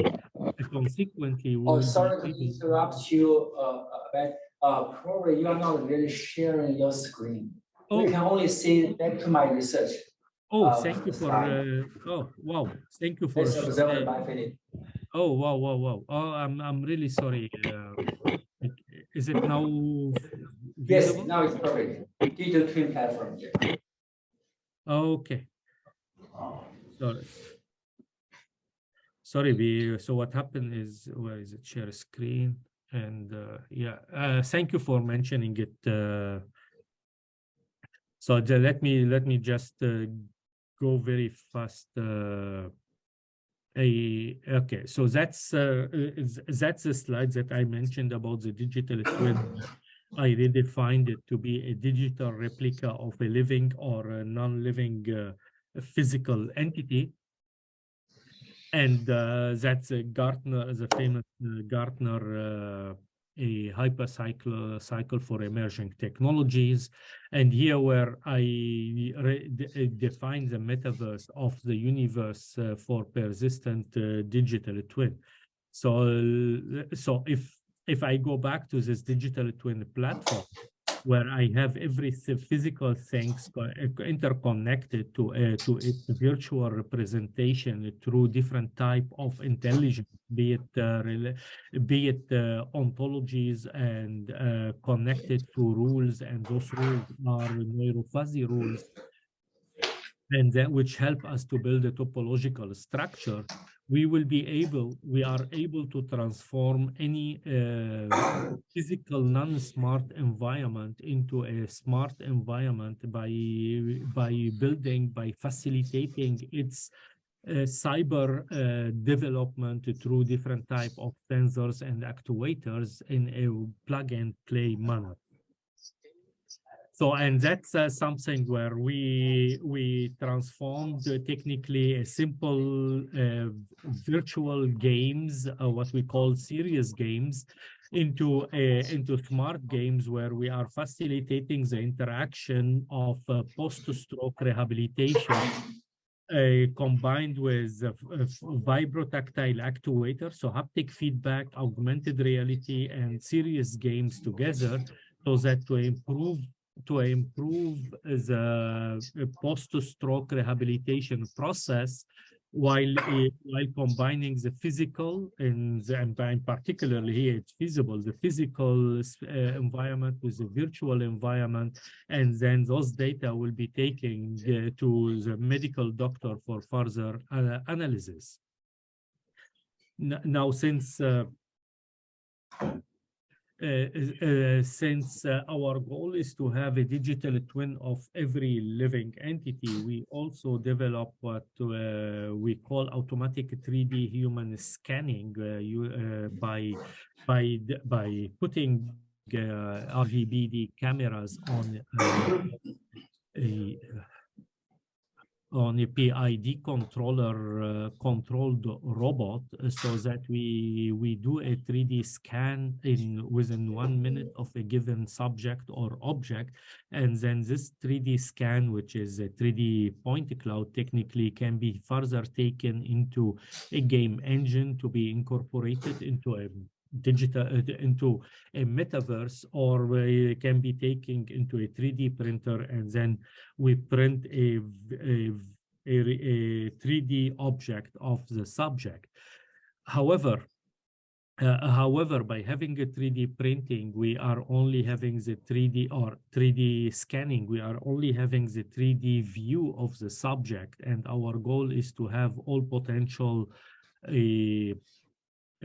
senses. So we add and we incorporate haptic feedback, the sense of touch, so that when we are touching a given subject, we can feel the force feedback of the subject, whether it is the hair or it is on the neck and so forth. And this is happening due to the fact that we take the original model, we take a skull model, and we do a semantic alignment so that we can add the stiffness rendering, as can be seen in this video here. We cannot go inside because here we are hitting the bone. And so now we take all the stuff further into a real metaverse, and the real metaverse we looked at here is the Second Life. And in the Second Life, we can have a different type of avatars. Those avatars are a virtual representation of a human being. So when the avatars are meeting in the virtual world, and they are shaking hands or are hugging or doing any type of a greeting, there will be a type of signal that is transmitted to the real world through smart clothing, and this smart clothing require a very intelligent actuation on the clothes, on the jacket, and this type that Zubaydah is wearing. And in order to have that, we need to make sure that the delay and jitter between the audio, video, graphics, and the haptic signals are maintained. And also we need to do a kind of intelligent prediction. So just to give you or to refresh your memory about delay and jitter. So when we are dealing with audio signal, a delay of 120 milliseconds is acceptable. However, a jitter of more than 30 milliseconds won't be acceptable. The same apply for video and the graphic. However, in a video, we do accept up to 400 millisecond delay. Yet in haptics, the delay should be very, very little. Otherwise, the handshake or basically any haptic, any touch interaction might be felt at a different part of the body or in the environment, and this might lead to misunderstanding. So the delay in haptic, depending on the interaction, could be range from 3 to 60 milliseconds, and the jitter really in the domain of 10 milliseconds. And that's here why we need 5G, and we are talking about 6G. So consequently, we need to build a very intelligent multiplexer codec and decodec at both sides, at the receiver and at the sender side. So at all participant in a video collaborative, haptic video collaborative environment, or a new metaverse, where we do synchronize the scene, the objects in the scene, but also the spoken audio, video transmitted data and the sense of touch, haptic, and also smell data need all to be multiplexed on the sender side and demultiplexed on the receiver side before sent over the network. Now, when we look at 3D 360 videos, and with a high resolution, with a high content resolution, be it the terminal resolution or the field view of 110, the smallest one, 110 by 110 to 150 by 150, we notice that usually the prediction of the movement when we are moving our head, the prediction is usually done by what we call a tile-based streaming. However, the tile-based streaming assume we know where we want to look next, and that's not properly. It's not user-friendly and will not enhance the quality of experience of subject. Consequently, we are looking at the moment at what we call adaptive bit streaming, where we look at multi-agent reinforcement learning to determine the bit rate for each viewport of the subject participating in a given metaverse scenario. And by having this reinforcement learning and applying a transformer with encoder decoder architecture, we are capable of achieving what we call a multi-agent reinforcement learning based rate adaptation, where different subject in a metaverse interaction mechanism will be receiving an adapted bit stream based on the predicted viewpoint, depending on where they are and with whom they are interacting, and also from where the audio is coming, because usually depending on where the audio is coming, you will be turning to interact with the environment. So we implemented this multi-agent reinforcement learning mechanism in our lab using an S3 simulator to host what we call a metaverse center. And then we had a rendering server and couple of participants in using HoloLens 2, but also using Oculus Rift, and we measured the packet rate, the packet rates and the bandwidths based on our weighted rate distortion optimization packet compared to the baseline algorithm and the greedy-based algorithm. So looking at adaptive metaverse streaming aspect, we defined the quality of experience to be a multi-factor of video quality, the sharpness penalty, the latency penalty, and the instability penalty. And our adaptive metaverse streaming server now will take into account those parameters and try to reduce, we try to minimize the sharpness, the instability, and the latency to increase video quality and the user experience using those reinforcement learning mechanism.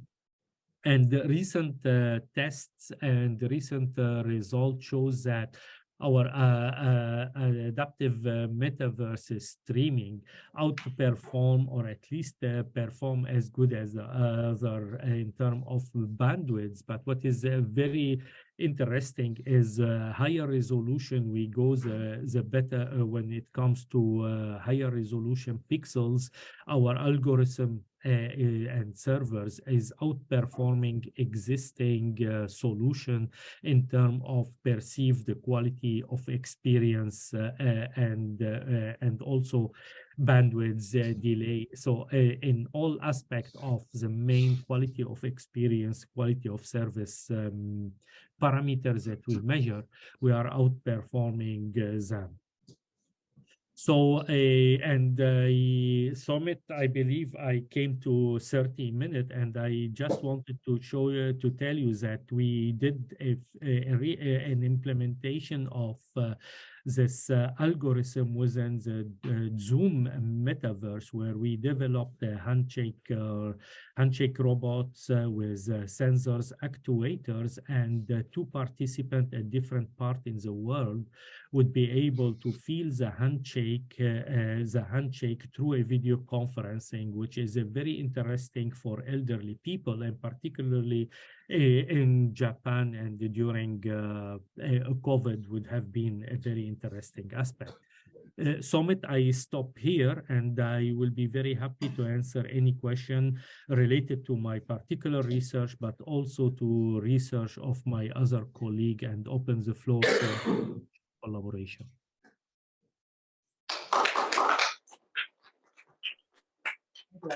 By the way, how did you feel when you I cannot hear you, Kun.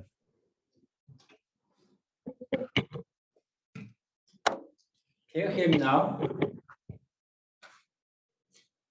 It's on? Yeah. Sorry, now I can. Thank you.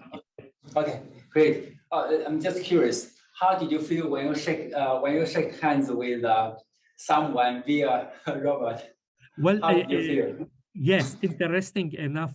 So technically, we did a 3D printing of a robot arm to resemble as much as possible to a human hand, and we put most of the motors within the hand inside. So only we kept those pressure sensor outside to press on the hand, and so.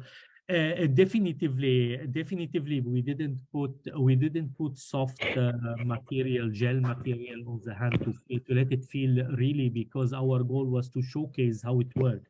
But it is very interesting indeed. Indeed, it's very interesting, and I personally would use it. Oh, cool. I would add what we call. A given soft hand material to cover the hand, and then it will feel as probably natural, like you are shaking the head of someone with gloves. Cool, thank you. We have time for one short question. Or zero. So okay. Going please. Hi, Professor. So here is a very quick question. So given that we have looked at a large language model, so have shown big success on the IoT side. So what do you think about that? How can we build the world model for the field of vision, the level of vision domain side? Sorry, Kun, if you could repeat. What do you think of the future of large models in computer vision? So, in ALP, there are large models that basically change a lot of things. So, what do you think of that possibility in computer vision? Oh, that's a very. I do believe we are. If we are following the news in the recent days, I do believe we are going there, and a lot of effort is being put there. So technically, I was just experimenting yesterday with. With something very interesting. So technically creating my own video through using ChatGPT images or videos, right? So probably will with videos available by the big enterprises, we are not far away from there. Today, nothing surprises me. Okay, thank you. So hope you enjoy the conference. So let's give Professor Elsaddik another round of applause. Thank you very much. Thank you. Now it's time to take a very quick break. So let's start in about 10 minutes. Please enjoy the drinks and some snacks. Today's workshop. Okay, we have Dr. and Professor Sherief Hashima for the first talk. So let me introduce you Dr. Hashima. So Dr. Hashima received his PhD degree from the Egypt and the Japan University of Science and Technology. And now he is a researcher with the RIKEN-AIP team of computational learning theory. And he is also an associate professor with the Department of Engineering and Scientific Equipment with EAEA Egypt. And Dr. Hashima has a very good research output, and his research interests include the wireless communication, machine learning, 5G, 6G, and also Internet of Things and some other topics. Dr. Hashima is also a senior member of IEEE and a member of MBZUAI. So let's give him a warm welcome. Thank you very much all. Start our talk today titled Bandit Formulations for UAV Mounted RIS Network. I'm from Computational Learning Theory Team, RIKEN-AIP Japan from South Part, Kyushu University in Fukuoka. My principal investigator is Professor Koi Hatano. Our agenda today, first we will have a background in communication, then our motivation behind this presentation and related work for UAV mounted RIS. Then we will have a single player UAV mounted RIS case, and we'll extend it to multiplayer UAV mounted RIS case. And then we will discuss similar wireless communication scenarios that can be applied using bandits. From first generation to sixth generation, every generation have 10 years to be launched. Now we are in the fifth generation. The data rate is 10 gigabit per second and is a massive connectivity generation. And after 10 years from now, there would be sixth generation, which will have new spectrum, new technologies like Metaverse, augmented reality, virtual reality, energy efficiency, and it will completely depend on artificial intelligence. In fifth generation, the spectrum was congested, so we leveraged from microwaves, which is from 30 megahertz to 3 gigahertz, to the millimeter wave band, which is large available band, as you see, from 30 gigahertz to 300 gigahertz. And its wavelength ranges from 10 to 1 millimeter wave. These millimeter waves have characteristics which have high data rates, increased capacity, narrow beam width, but it have challenges that we have to solve using AI, like high bus loss and short transmission range, high blocking sensitivity, and high oxygen absorption. The blocking sensitivity is a main issue. For example, blocking because of building, blocking because of people, blocking because of the self body itself, and hand blocking too. So these problems, the millimeter waves are attenuated by rains, attenuated by trees. There is shadowing effect by human body. There is diffusion, scattering, and reflection. So we do a focusing, which is beamform training process, which means directing the main loop between the base station to the user equipment. And this process required time, which is called beamform training time. If you compare the millimeter wave with Wi-Fi, this is the narrow beam width, which is more directive. This is the Wi-Fi beam width. So if there is a thin paper, it can easily block the millimeter wave, but for the Wi-Fi, it still works. The wavelength of millimeter wave is in millimeters, but the microwave is larger. The antenna size is smaller, but the Wi-Fi size is larger. The coverage is smaller in millimeter wave, but for Wi-Fi is larger. The data rate, which is important issue, is up to 100 gigabit for millimeter wave. It's up to 5 gigabit per second in Wi-Fi. The attenuation, it's high during heavy rain, but for microwave, it's high gain. and system gain is very high for millimeter wave. This figure shows that using the millimeter wave in small cells and making use of its spectrum and its cell densification, we got 10-fold of the capacity in 5G and 100% of coverage. Still, there is a problem in 5G still of its main pros. We have lack of control of power over the wireless channel. Still, there is we have to more control on it, and high power consumption on the wireless interface. So we have to make use of new technologies like reconfigurable intelligent surface, which is briefly it's advertisement panel that have antenna elements, and instead of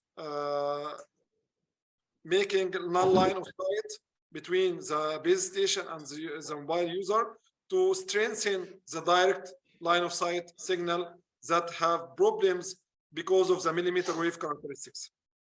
So we have smart configuration of wireless propagation environment using IRS, and we use in the IRS low-cost passive reflecting elements or antenna elements integrated on its surface. So the transmitted electromagnetic waves from base station are sent on the IRS panel, and then the IRS panel will reflect it towards the user. The IRS controls the phase and the amplitude using BIN diodes. Here, the direct line is blocked by a tree, so we can make use of indirect line using the IRS panel. So recent technology like unmanned aerial vehicles, drones, millimeter waves, and RIS communications emerged as an important enabling technology for future wireless communications. We have UAV mounted RIS, which is a drone that carries RIS panel on it. It can assist the millimeter wave base station to serve more mobile equipments in heavily traffic areas called hotspots. We used bandits as a player that attempted to maximize his reward and play several trials to maximize his reward in front of the slot machine. The UAV mounted RIS related work in IEEE Globecom 2019 firstly presented UAV carried intelligent reflector, and its main target was performance optimization. They used single RIS and it was mounted in the UAV. The same authors at next Globecom 2020, they optimized the precoding matrix of the base station and the phase shifts of the RIS elements. Then in IEEE Wireless Communication Letter 2021, scarcity rate enhancement of millimeter wave UAV communication using single UAV and fixed RIS on the ground, not mounted. Then in IEEE ICC International Conference of Communications 2021, there's multiple RIS boards that were fixed on the ground, help single UAV to assist millimeter wave communications. Finally, in IEEE transactions on communication in 2021, we have multiple RIS boards that is on the ground, aid UAV to enhance the millimeter wave performance. Our motivation behind this talk, we have a UAV mounted RIS trajectory planning optimization problem. We want to have online dual objective optimization where we want to maximize the attainable data rate by serving more hotspots, and in the same time we have to estimate the limited limited aerial flight cost. This is done using online learning techniques, which is existing map techniques, multi-armed bandit algorithms like explore then commit algorithm. Multi-armed Bandit, it's a famous player that is in front of slot machines, and he tries to maximize his cumulative reward.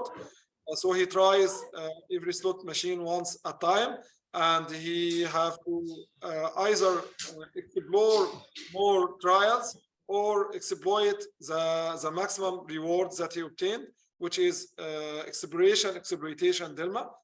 And the most important part of bandits, it's lightweight, stateless, and it have different types that's adapted to different communication problems. We have stochastic bandits that the armies are rewards are identically independent on each other. Adversary bandit, where the environment are adversary. We have contextual bandit, which makes use of side information. We have combinatorial bandits and cascaded bandits, and so on. First scenario, we have single player UAV RIS scenario. We published this work in IEEE Wireless Communication Letters and in CCNC conference last January. The system model, we will have a millimeter wave base station, and there is UAV mounted RIS that is flying to assist this millimeter wave base station to cover hotspots. And the target is to optimize the UAV trajectory so as to select the next hotspot and in the same time to optimize its limited energy cost or battery charging. So our online protocol will have an ARM set, which is hotspots. For each trial, the UAV, which is the player, will fly to a hotspot AT and collect its reward, which is the spectral efficiency, and in the same time estimate the consumed energy regardless flying to this hotspot. So our goal is to maximize the total reward over the time horizon, and subject to we have energy boundary, which is the limited charged battery of the UAV. Mathematically speaking, in communication, we have to maximize the UAV trajectory over the hotspots, subject to the energy of the hotspots is lower than the energy boundary, and these are the details of how we consume the energy, which is hovering energy and flying energy, and this is how we calculate the UAV hotspot spectral efficiency by summing the spectral efficiency of all users inside this hotspot, and this is the hovering time, which is the traffic load over the bandwidth multiplied by the rate, and this is the flying time, which depends on the distance between the current hotspot and next hotspot over the flying speed of the UAV. Our first algorithm is explores and commit, which we call it energy-aware multi-armed bandit in our paper. The output is the next hotspot, and the input is a set of hotspots.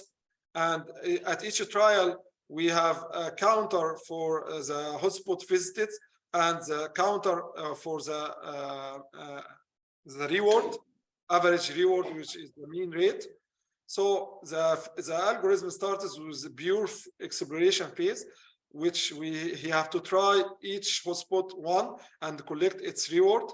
And after that, there is a selection phase where we have an upper bound and lower bound, and then we select a feasibility set of maximum rewarded hotspots, and we consume the energy of these maximum rewarded hotspots and choose the hotspot with minimum consumed energy to maximize the energy of the UAV. And after that, we have to update the algorithm parameters. Our evaluations are the average data rate or average throughput and the energy efficiency, which is the average throughput over the energy consumption per hotspot in gigabit per second per millijoule. Some of our results we set up a simulation environment where we have to measure the average rate over the different number of hotspots at 20 simulation area of 25 kilometers, and we set the RIS antenna elements to 64. As the hotspot increases, the rate increases. Here's the upper bound is the exhaustive search, where we search all existing hotspots, and UCB algorithm upper confidence bound achieves better rate performance than our proposed algorithm, because we sacrifice a little bit of the maximum reward, which is the rate, in order to minimize the energy and prolong the UAV flight. The second result is the energy efficiency against the number of hotspots. Here, our algorithm achieves better energy efficiency performance than the upper confidence bound. And the nearest means that the UAV flies to the closest existing hotspot, so it's have better energy efficiency. And the random means that the UAV chooses any hotspot randomly, so it's lower, worst performance for energy efficiency. Then we fixed the simulation area and the number of hotspots and measure the performance of the antenna elements. If we increase the number of existing RIS antenna elements, we will find that the average rate is also increases. And the energy efficiency also increases. But to embed the large number of antenna elements, the RIS panel size will be large. Second scenario, we will have multi-player UAV RIS scenario, where a millimeter wave and a group of UAVs mounted RIS assists this millimeter wave to serve hotspot areas in stadium or in shopping mall or in traffic area. So we formulated the problem as a multiplayer multi-armed bandit case, where we have to optimize the UAV hotspot assignment matrix subject to some constraints. For example, only one hotspot, only one UAV should cover one hotspot at the time T, and the energy constraint of the UAV and energy need to cover hotspot M is bounded by its battery capacity AB. And we applied the same algorithm exposing commit, but in multiplayer scenario. So we have a pure exploration phase and then the selection phase that depends on getting the visibility set and obtain the hotspot with minimum energy. Here the reward is the sum rate from all of the UAVs. So we, as a result, we plotted the sum rate against the different number of UAVs. As the number of UAV increases, the sum rate increases, but our algorithm achieves maximum sum rate. Also, the energy efficiency of our algorithm achieves maximum energy efficiency than the naive UCB algorithm. Now we will move to similar wireless communication scenario. First scenario is device-to-device communication. So the problem is neighbor discovery and selection, where central device, the player, needs to communicate with nearby device without supervision, or with acknowledgement of the macro cell or picocell. So we formulated the problem as a multi-armed bandit problem, where in this case we choose the realistic scenario where the battery of the device is consumed during the transmission of bits. So we put the battery term consumption in the exploration phase to make the algorithm energy away. We published two papers, one in IEEE communication letter and one in wireless personal multimedia communication symposium.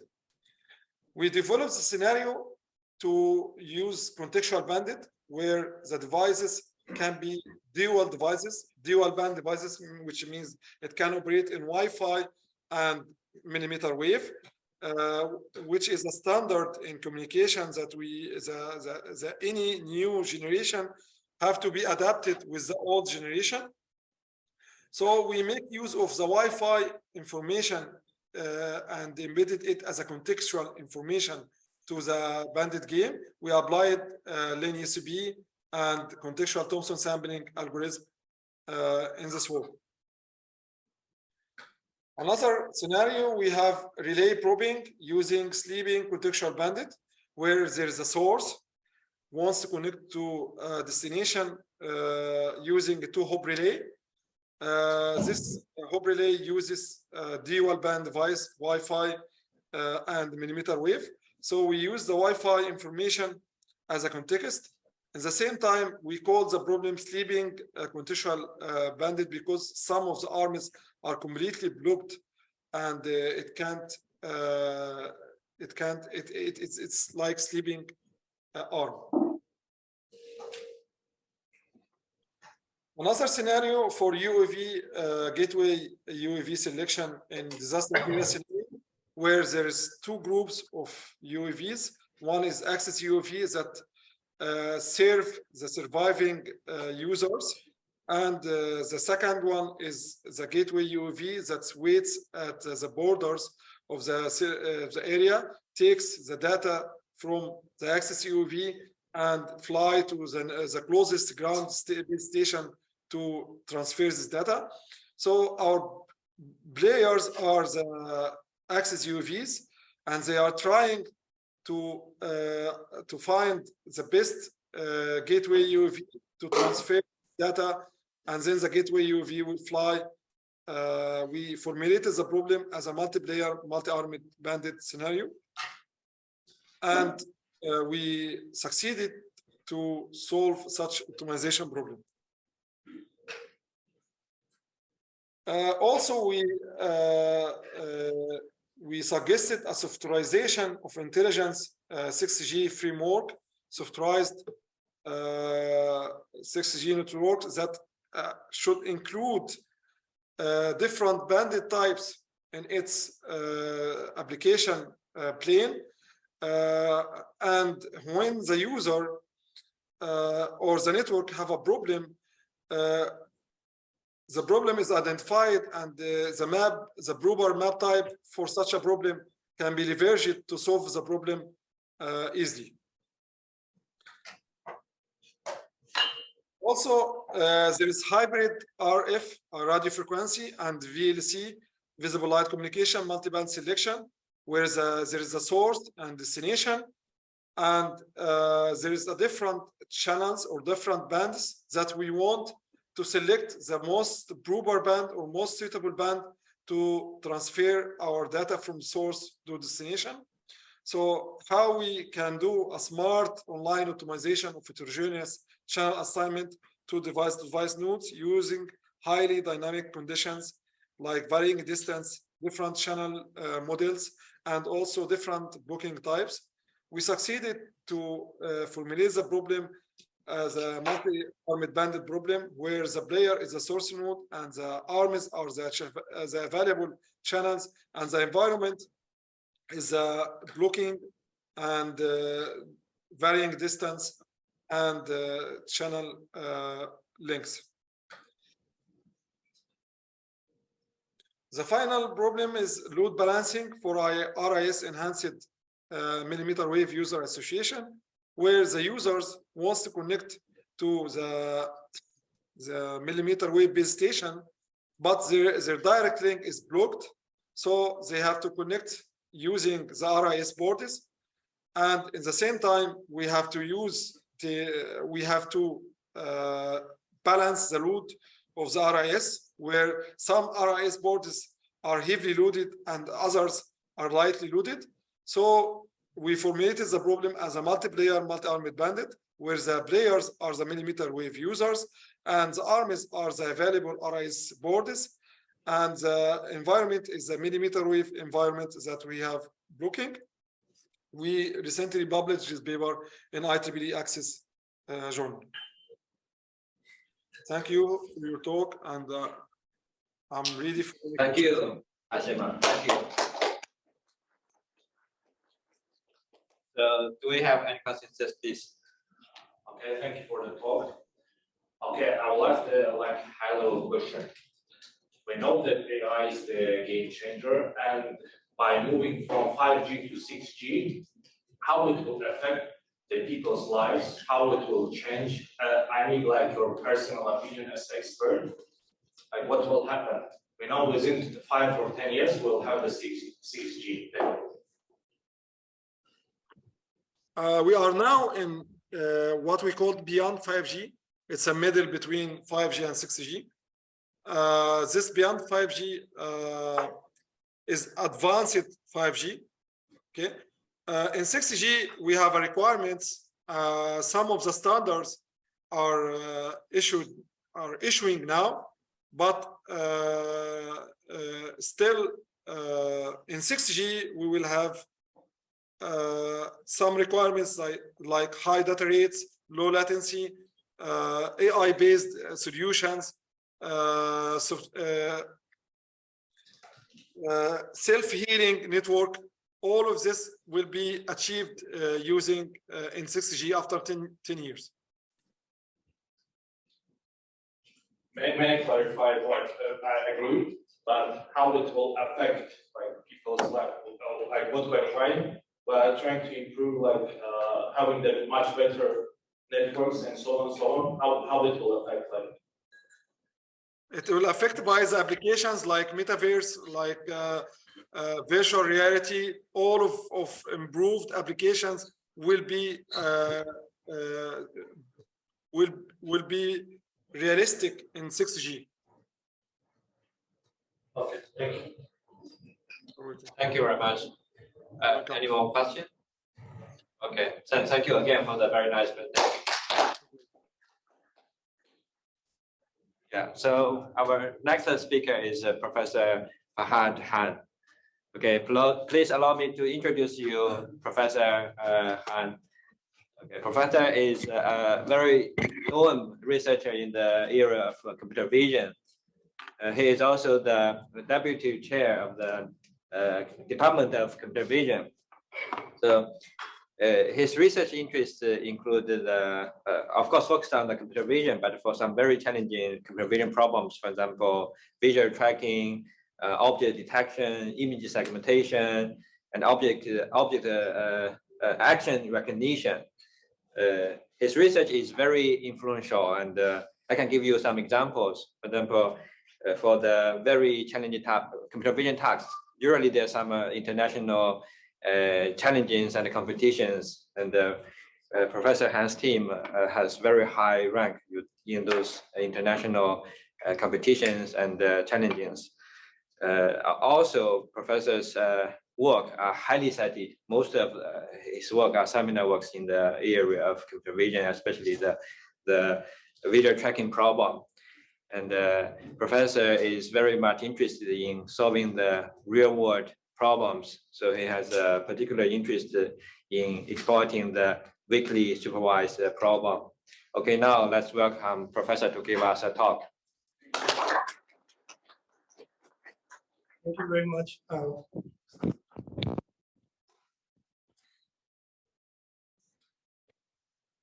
He's here.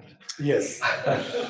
Still, it depends when the software changes. So thank you very much again for the nice introduction, and thank you, Gun, for inviting me to share some of my recent research results works. So the title of my talk is how we can achieve the holy goal in computer vision, that is a detailed understanding of the visual world that surrounds us.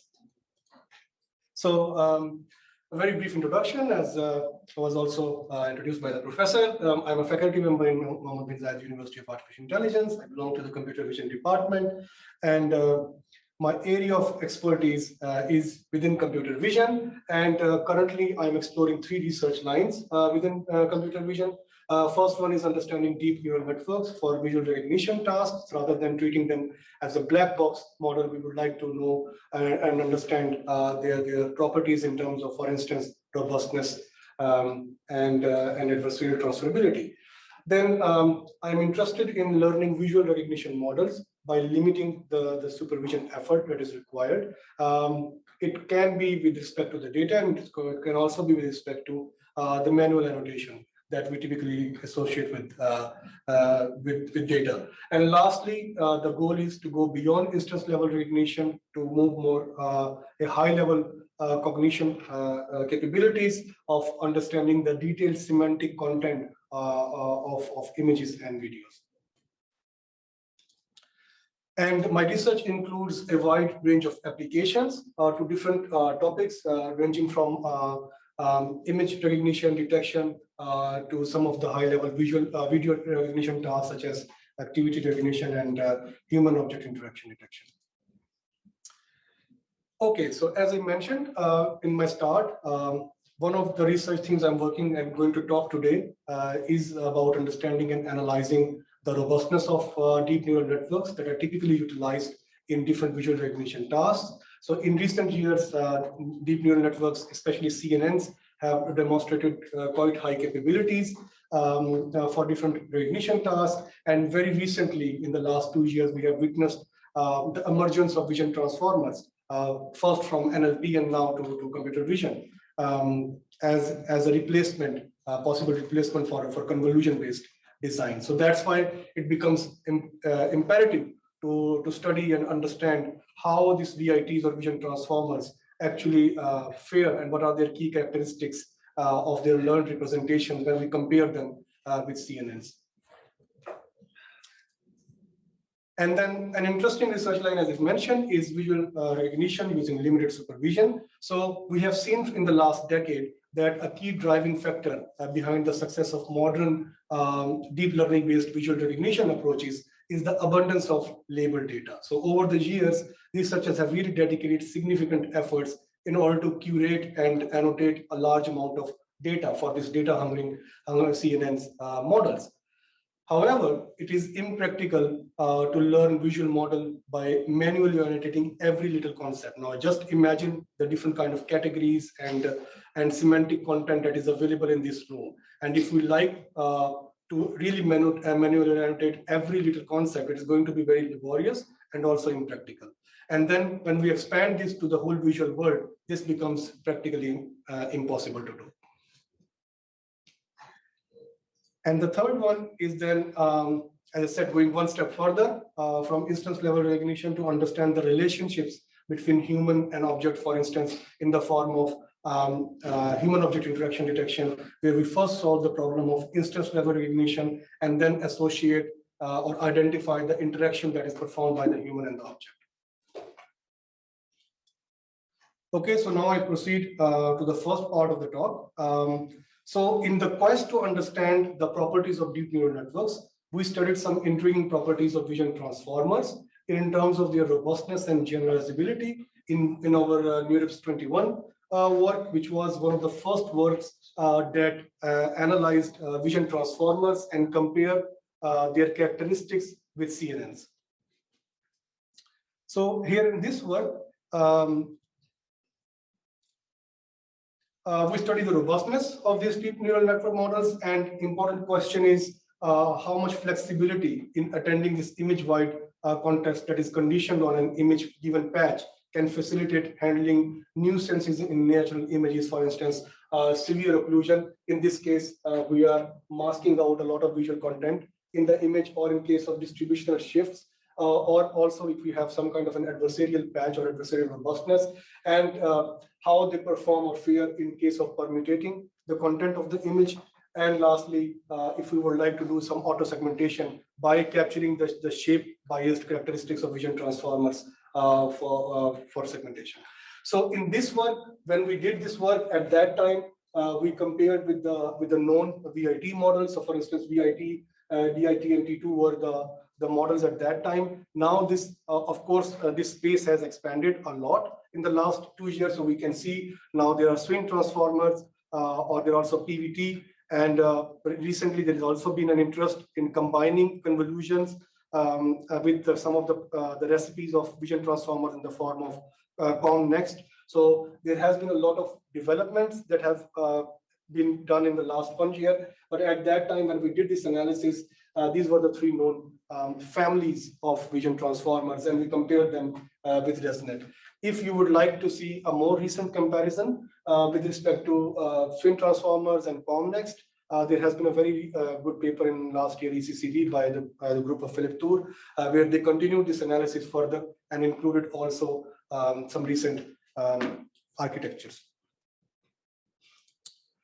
Okay, if I have to summarize this paper, what were our key findings in this paper? I will just summarize it in this way, that we observed with our empirical evaluations that VITs show a better robustness against severe occlusion. So for instance, in this case, up to 60% accuracy, even with 80% of the image content was masked out. So the evaluation or the analysis was done, or the performance was achieved by only taking into account 20% of the image content. And then we also observed that the robustness is better in case of perturbation. So if we do permutations or adversarial noise, or also in case of natural corruptions, they typically fare well compared to CNNs. Another interesting characteristic is that they are less biased towards local texture. That has been observed previously, that CNNs are very heavily texture biased, and in terms of the content they capture, we typically observe that is lesser the case. And then the flexibility of the VITs, that you can introduce any new information in the form of a token, right, really helps us to introduce a more shape biased content, which can enable us to do an auto segmentation without using pixel level supervision. So that is something also is we observed is pretty flexible in the design of VITs compared to CNNs. And then lastly, we did an experiment to capture their to analyze their discriminability characteristics by combining off-the-shelf VIT features and see how well they can do transfer learning on some downstream recognition tasks. Okay, so just a very brief high-level recap in case if anyone is not aware or familiar with transformers. So their design is radically different than CNN. So the main building block in CNN is the convolution operation, which is a local operation. In contrast, in transformers, the main building block is the self-attention mechanism, where basically it captures the global characteristics by conditioning over the image patches. Right. So what this one of the first works in computer vision did, that they typically just use the same inherent design from NLP transformer, and then instead of doing it the token or at pixel level, which is impractical, they divide the image into patches, and then they first feed in, do some linear projection of flattened patches, and then pass it to the encoder-decoder architecture. So in contrast, convolutions are, as we know, are content independent, as the same filter weights are applied to all input regardless of their distinct nature.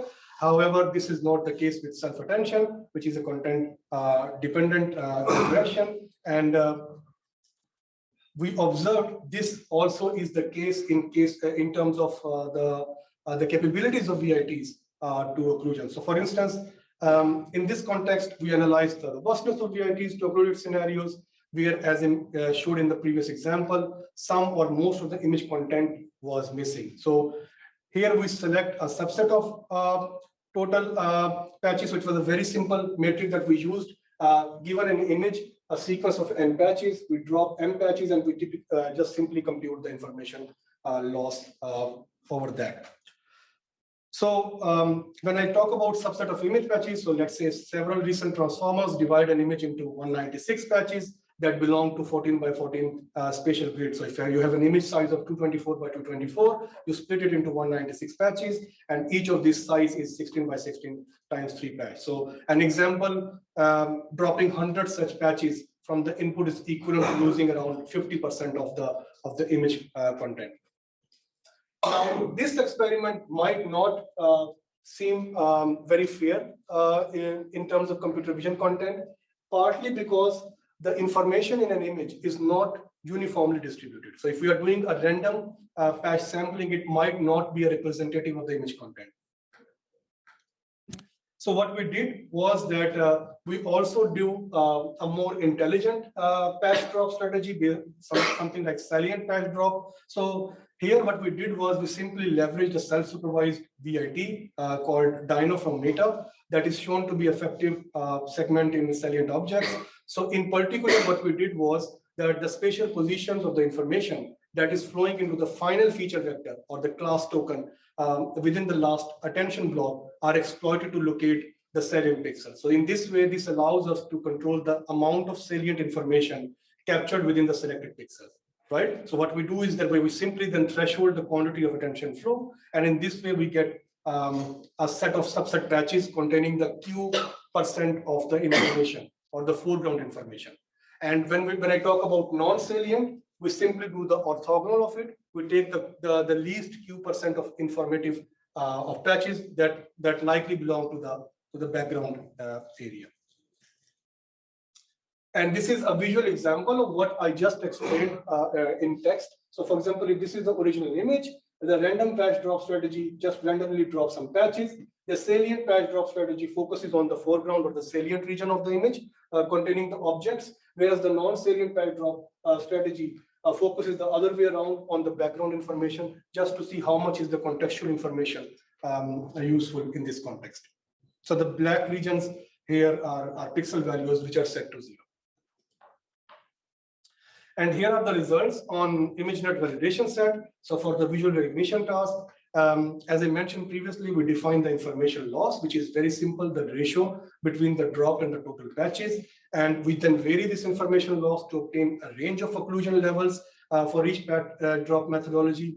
However, if I have to summarize, these experiments show that VIT possess higher robustness in terms of visual content. They achieve a better top-1 accuracy in the ImageNet validation set compared to ResNet, which is a very solid baseline.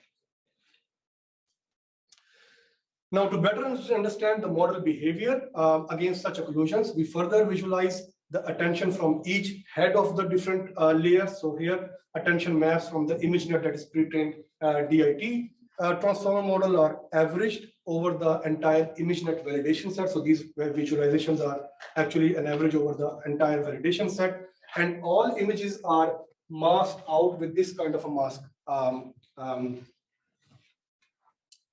that is on the bottom here.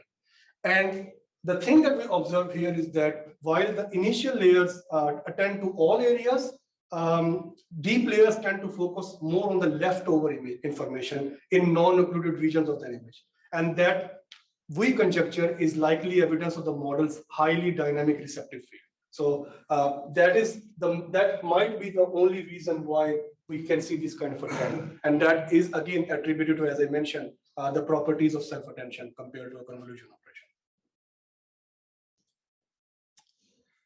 Okay, so this is just a summary. I am not going to go into other findings. This was one of the most interesting findings in this paper. However, if you are interested, as I mentioned, there can be other findings which might be interesting for you. And as a follow-up, this ECCV paper also shows the same kind of an analysis for Con-Nest and swing transformers architectures as well. And in case if you're interested in vision transformers, we have a very highly cited survey paper where we summarized vision transformers in computer vision applications. I did not talk about the robustness in terms of adversarial feature space. We did this follow-up work where we analyzed the robustness of vision transformers in the adversarial space as well. We are taking this further in our iCloud this year's work where we have looked into self-supervised vision transformers and their transferability. We have also a very nice survey on medical imaging, how vision transformers are also kind of dominating medical imaging area. And we also organized, last year we did a workshop on vision transformers at NeurIPS. This year we are doing the same workshop at ICCV 23 as well. Okay, so I will quickly shift my focus on the second theme of my research work, which is learning visual recognition models with limited supervision. So this is, in a nutshell, the schema of most of the visual models used in large companies, for instance, Meta, Google, or Amazon. This is typically a trend if you are going to do visual recognition at a large scale. So you have a large amount of training data, huge annotated data. So not only you have a large number of samples, but those samples are also annotated. And then what you do is that you apply a CNN, you train this model on top of it, and then you get predictions for your downstream task, whether it is recognition or it's a dense prediction task such as segmentation or detection.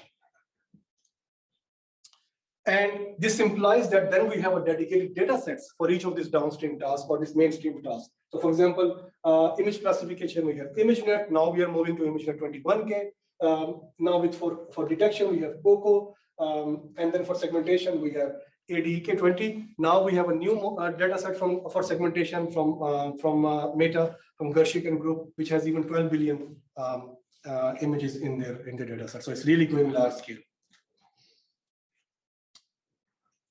However, there are multiple issues in learning such a scheme or fully supervised. First of all, most classes are rare in real world, and collecting along with such annotated large amount of data is really costly. So for instance, person might be a class where you can easily find samples and annotate as well. However, if I ask about a sanitizer here, it will be very difficult. It's a scarce class, not very easy to find out and also to label. So this is just an example how the distribution is not uniform with respect to the category, which make it really very challenging to build such a data set. And the second issue is that the sophisticated AI systems need to be learned new knowledge and concepts on the fly. So they need to update their knowledge to adapt to new circumstances. And that is why we believe that there is a time to go beyond standard supervised paradigm to get actually this kind of capabilities if we really want our AI systems or recognition models to be autonomous and practical. So I have been exploring this direction for a variety of visual recognition tasks. In this talk, I will focus on two main fundamental problems in vision, which the first one is object detection. So this is, if you have worked with detection before, this is a typical strategy. Let's say you are solving a 3-class problem. You will have a lot of samples for these 3 classes, cat, dog, and car. You train a model, depending on whatever your favorite model is. And then at inference, you expect the images from the same class, vocabulary of classes. You just do an inference and get the predictions. So this paradigm puts under a strong assumption that all classes, like in this case 3 classes, cat, dog, and car, are available during the training, and you are going to see the same classes at inference as well. But as I said, such a closed world static learning setting is suboptimal since the world is diverse and the dynamic in nature. So all these problems which I mentioned before really hamper this kind of a supervised learning paradigm. So this motivated us to propose a new problem formulation in CEPR 21 paper. Later on, this problem formulation now has been adapted for a wide range of tasks. There is even a data set from Meta for video object segmentation called UFO, where they are also doing now this open world detection setting. So if I have to put it simply, this setting says that the model should be able to identify instances of unknown object classes as unknown, and then having the capabilities of learning on the fly. Whenever the new knowledge is incorporated into the knowledge base, then the model should be able to identify these unknowns into the known semantic classes. Just take an example of a robot that is traversing its environment and learning and getting the visual feed as it is moving around its environment. You may get some classes initially for which you will not have a lot of labels to annotate and train a model from, but it would be easier if you can just put them as a label of object, right? And later on, once you have Oracle or you know which classes are of interest, and once you have more data, then you will be able to learn these unknown object classes into their semantic categories. So this is what we do in this open world problem setting. So in this case, a few set of categories here denoted by blue circles are labeled out of a large pool of area of unlabeled classes, which is denoted by this gray area here. And then an open world detector is desired to identify instances of unlabeled categories as unknown, so which is a question mark here, along with learning some labeled categories. So maybe the same example I gave, maybe you have a lot of examples, annotated examples for person, because it's a very usual class to have that. So in that case, in your first model, this could be the known classes, but however, concepts like this, which are rare, could be the unknown class. And then as you get more data out, in the system, you will be able to put it later on in its desired semantic class as well. And these unknown categories are then annotated by the oracle, and then the open world object detector should be able to incrementally learn those classes without access to previous class. So this is the second step, is the class incremental learning or the continuous learning setting as well. So the entire process continues until the detector learns all classes of interest. So in other words, if I have to summarize it, the open world detection paradigm, at each incremental learning step, here the model identifies unknown objects denoted by question mark, which are then progressively labeled as blue circles and added to the existing knowledge base green circles. And with this problem setting, we also introduced an object detector. So what we did was that we adapted the standard faster RCNN for this open world setting. For that, we did 3 contributions. First of all, we extended and adapted the classification head to have the energy-based classification. We also modified the RPN, or region proposal network in faster RCNN to have unknown aware capabilities. And the third thing is that we did some contrastive clustering in the feature space in order to better separate the known and unknown classes. I'm not going to go into the empirical thing, but the interesting thing is here, the one qualitative example. The proposed detector is able to detect fruits and vegetables on the left here as unknown because they are not known to the model yet. And after learning about them in task 3, the detector has incrementally learned to detect them. However, there is still an unknown class here, which will be hopefully detected in the next step. Okay, so I quickly move on to the second part of generic object tracking. It's a problem in the video. So here the task is to estimate the trajectory of a target in an image sequence, given only its initial location. So in other words, the aim here is to regress the state of the target. In this case, it's the face of Steven Gerrard. And we are only given one annotated frame, the first frame as a given example. And then we expect the model to accurately regress the state of the target object in each frame of the video. So the state is mostly presented here as axis aligned bounding boxes, but you can also represent it as an oriented box as well. And you can see here from this video that it's very challenging since there are also other players of Liverpool which share the same visual similarities. Also, there is a lot of occlusion and background clutter. Also, there are scale variations. So all these challenges really require a robust tracking model to be trained from limited data. So as I mentioned, this poses unique challenges compared to object detection problem, which I discussed previously. First of all, it's a generalization problem. You have any kind of object, you don't have a priori model of which classes you are going to detect. So it's an open vocabulary problem. Then only a single initial sample is available. So it's a limited supervision problem. And then it's an online learning problem as well, because we need to adapt the model in an online setting. So now let's think about and consider how we can design a simple object tracker, right? So we can extract some patches from the bounding box, and we can simply train a classifier using foreground and background patches and use your favorite classifier. You can use here SVMs, or you can use here random forest, depending on what your choice is. And this was typically done before deep learning. So it was pretty effective in visual object tracking. And this was also done and it surprisingly works quite well. So, and we can train this classifier, and given the next frame or the test frame, we can simply apply it in a convolution manner. For example, if it's a linear classifier, we can see it as a convolution, we can obtain a classification score, and then we can identify the most common confident prediction. And this is how the target object is then in the next frame. Optionally, you can also use this information then to update our discriminative classifier and use it to update your model. Okay, now with deep learning, and if you the way we do in lots of other applications or problems like object detection where we have abundant of data, what we typically do is that we use a pre-trained classifier or pre-trained network, train on ImageNet or some other data set, and then we simply fine-tune it for the desired downstream task. Now, if we think about doing the same thing for visual object tracking, then essentially what we want to do is that we want to learn a full tracking framework in an end-to-end fashion.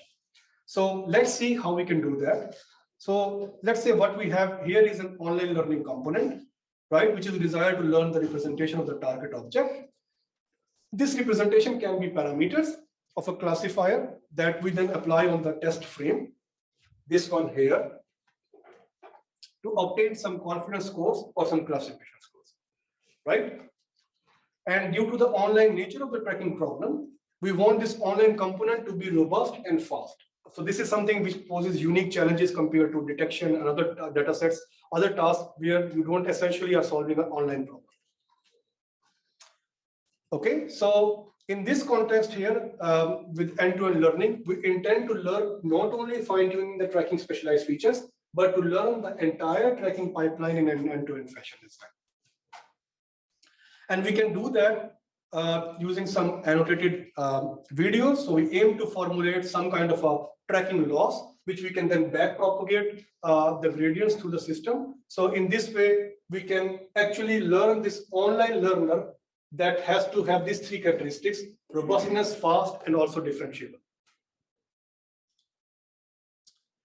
And in order to do that, a simple thing what we can do is a Siamese tracking thing, which is essentially comparing or doing a similarity matching. And what we do is that we simply discard the background. We just take the foreground information, we crop the foreground, extract some deep features of your preference, and then simply perform the cross correlation between these features and feature extracted from the text frame. So this is what you do, and then you get the prediction. And in this way, this approach will be differentiable and fast as well. However, there is a big question mark whether this approach will be robust or not. And the answer to this question is that most often or not, this approach will not be robust. Now, take an example. If you're only looking into the patch or the foreground patch, you're discarding the background information in the Siamese architecture, you're losing a very important information in the form of the background, right? In this case, the face of Steven Gerrard, as I mentioned, resembles with other Liverpool players in terms of their similarity. So what is going to happen is that the resulting classifier will be confused and is going to give a strong prediction on two different areas. And the reason, as I said, is because we are completely discarding the background information. We're only cropping the foreground information. Now, taking this further, what we want to do now is that we want to also utilize the background information. But the difficulty is how we can do that, how we can use this negative information to learn a more powerful and representative representation of the target object. And the answer to this is that we learn a discriminative classifier of our target. However, this online learning component is embedded into another learning component, right? So it's learning, it's kind of in some way, it's kind of a meta learning because it's kind of learning, this online learning is embedded into another learning problem of end-to-end tracking feature pipeline. So we are embedding learning problem within our deep network here. Now the question is how we can embed this discriminative learning approach in this entire end-to-end tracking pipeline. So an easiest way to do is to minimize an objective, right? We can minimize an objective. You can think of an SVM and you can think of something even simpler. Let's think about linear least square regression. So here we have our classifier weights, which is a convolution filter. We apply to deep features, which we extracted from our training samples. And what we can do is that we can simply minimize the error between the prediction and our labels here to get some kind of a smooth function that is zero on the background and gives high energy on the target itself. Okay, now let's assume that you can minimize it, right? You have this objective function and you can minimize it. So we have a function that performs this minimization or minimizes the loss given the features and the labels. And then we can treat it as a neural network module and then put it into the deep learning architecture, the entire architecture that I said. However, it needs to be differentiable as well. And if you remember, one of the important things is that because it's an online problem, we want it to be fast as well. And if we can achieve this, then we can simply put this module and that minimizes the objectives and outputs the optimal weights here of the classifier, which we can then apply to the test frame. So now we are also utilizing the background information. We are also kind of learning a discriminative classifier within the entire tracking pipeline. And it kind of provides us with all the three characteristics that I said. Now, moving on further, let's say the question of finding a differentiable solution to minimizing such a problem. So there are different alternatives that exist in literature that you can employ. The first one is that if we have an optimization problem that enables an analytic solution, which is differentiable, we can utilize it. So if we look into the least square objective, and if we write it into a matrix form, we saw that it can solve this analytic expression and it can be differentiable as well. And it's a pretty optimal thing. However, the problem is that it is costly because we want to do it in an online setting. So this kind of, again, hinders the same objectives that we set out in the beginning. So another alternative is to use a differentiable optimizer. So we have an optimization step, which are themselves differentiable, and then we can unroll them. And that is to use a steepest descent with some quadratic approximation. So you can use Gauss Newton or any other choice of optimizer that you would like to use. However, we saw in practice that only a few iterations is sufficient for the tracking problem, so we do not need to go for an analytic solution. And here is the full architecture that we introduced in this CVPR paper. So it was one of the first ones that attempted to learn an end-to-end tracking pipeline using this kind of an approach. And now this has been serving as a seminal work for the successor of trackers that followed this kind of an approach. So we have a model here, right? We have an optimizer that takes into consideration the background information as well, which is crucial to get the robustness. Okay, so we can train this offline on large annotated data. We sample the reference frame and the test frame, and then we feed them into the network, and it minimizes the objective to obtain a classification score. It's simple, which I just explained below. And these are some of the results. So if you're not using learned features, if you're taking off-the-shelf features, the improvement in performance is quite much. If you're also using these learnable features using the architecture that I just explained. And the important thing is that it runs real time. Okay, I will quickly move on to the last part of it. So now we are witnessing recently that with this powerful architecture, the performance is kind of saturated, which again poses the question whether tracking is becoming a solved problem or not, since the accuracies are really high now. And if I see this video, which is one of the representative data sets, it's a very challenging sequence because they are destructor objects of the same class as this one. However, the tracker seems to be able to detect or track accurately this sheep instance in this video. Now, if I use the same tracker or for this video where the visibility is not as good as this one, then all these trackers start to get or really struggle to accurately track the object. So this motivated us to pose a new set of direction in object tracking, which is how we can do object tracking in adverse visibility scenarios, where it's really difficult to accurately capture the appearance information of the target. So this is another sequence here.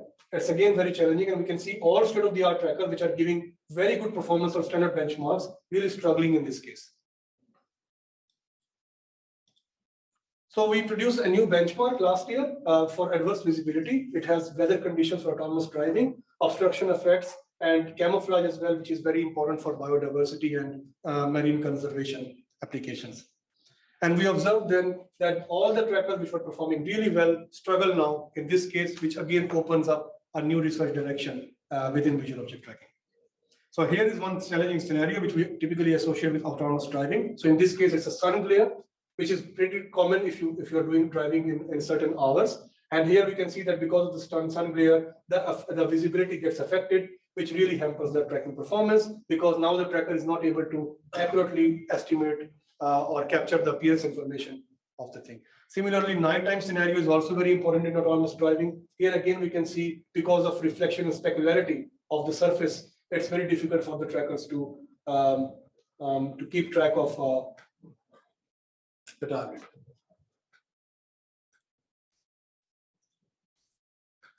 Okay, now I finally move very lastly to the last part of how we can go one step further to do a visual object relationship detection. So in this work, we are looking into detecting a tuplet. So we want to detect accurately the person and the object. And in addition, we also would like to accurately classify the interaction that the person and the object is performing. So in this case, we need a bounding box around the person. We need the bounding box around the mouse, and we also would like to know the interaction that the person is interacting with the mouse or with the computer while sitting on the chair. So this is really going in beyond instance level and to understand the relationship of different objects for a more high level understanding of the task. I'm not going to go into the methods. However, we have kind of looking into this problem from the last 2-3 years, and some of these methods take into account knowing the interaction, vector interaction relationships to actually capture a better pairwise interaction. So we have an object stream, we have a human stream, and then we have a pairwise stream. And this pairwise stream is simply looking into the different ways the human and object can do an interaction.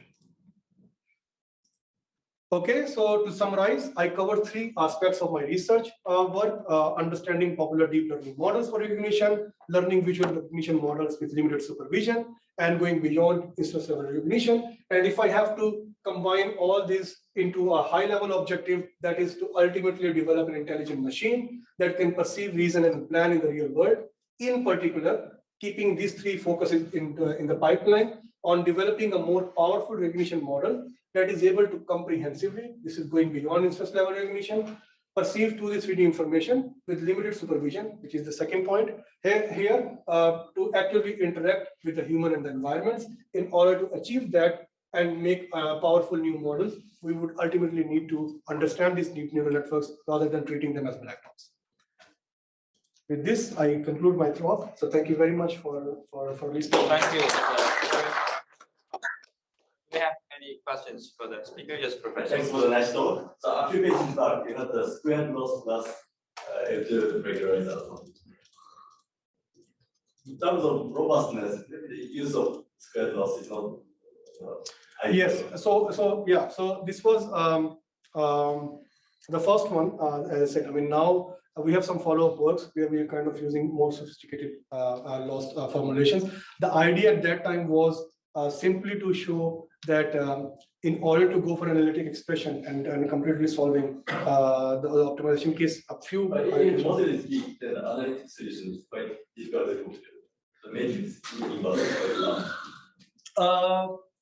Yeah, that is the case. That is actually the case. So this optimization can go, but in practice, because we only were doing it for 2 or 3 iterations, so we kind of found it that it was not. I mean, the tracker was still.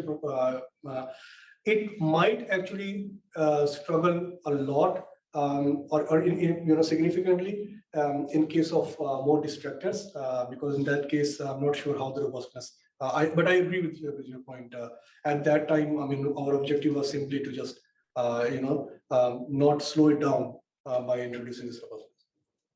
But this is actually an open area how we can use, and there have been some recent works, particularly looking into how this can be done with transformer-based models. So this is actually very.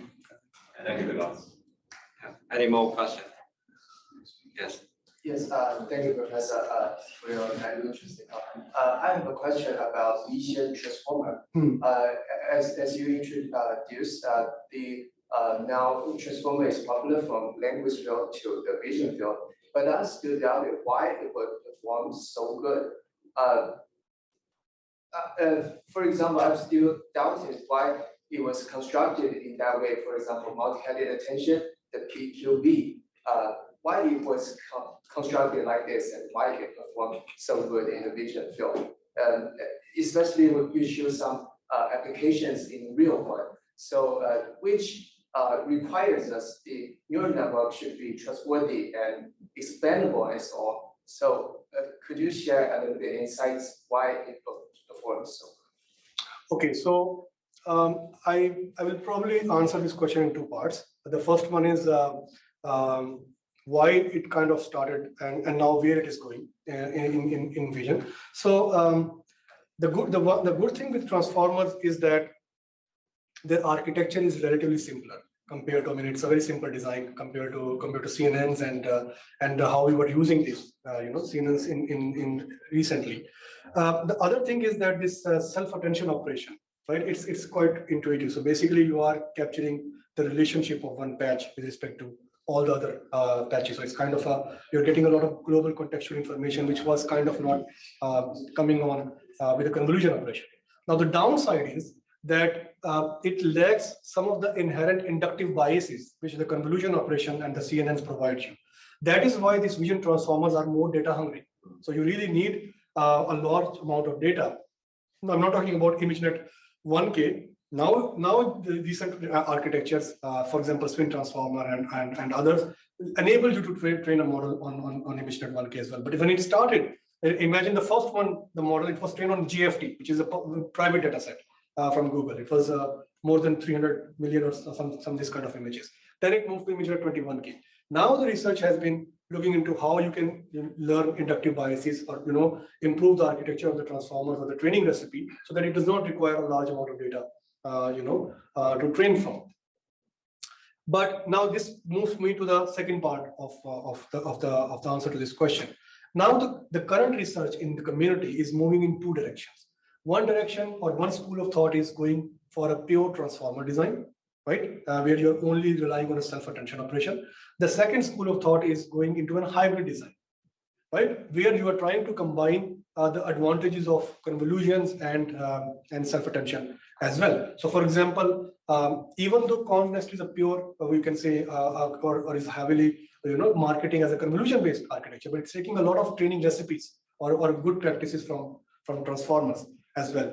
Or in a simple case, what you can do is that you can use a self-attention or a transformer and encoder-decoder architecture on top of features that you have extracted from the CNN. So you can work on it on the CNN feature space just to make the learning, much more easier as well. And the second direction, I think, is at least in vision or some of the vision problems is kind of going very strong recently, that we want to somehow leverage this the good things about convolution or what we have learned, the lessons from the last 10 years in vision on CNN-based architectures, and then see how we can complement them. But one thing that is nice is that both self-attention and convolution are kind of complementary operations, which means that if you are doing a more sensible architecture, you probably are going to end up getting a lot of complementary information out of this design. However, it still has its challenges. For example, we have been recently looking into how we can train transformers on a very small data set from scratch, right? So even not relying on ImageNet 1K. So for example, if I talk about some remote sensing tasks, right? Those data modalities are quite different compared to natural images. Now, if you take medical imaging, for instance, there as well, I mean, if you're looking into a pre-trained ImageNet model, it's not going to work as good as if you're using an encoder-decoder architecture that is trained on volumetric data or scans from scratch. So how you can do that, again, to get some inductive biases, not from a large data set, but inherently from the design, is again an open problem. But if I have to share my opinion, I'm more into this hybrid design kind of a school of thought where we would also like to see and leverage how we can use some of the best practices of convolutions and the transformer architecture to combine to make a more powerful design. Thank you. Thank you so much. Thank you for the introduction. Yes. So one more question. So this is not really a question, but now large language models are very, very important. Yes. Can you somehow combine that kind of knowledge technology? Yeah, that's actually a very good question. I did not focus a lot on them.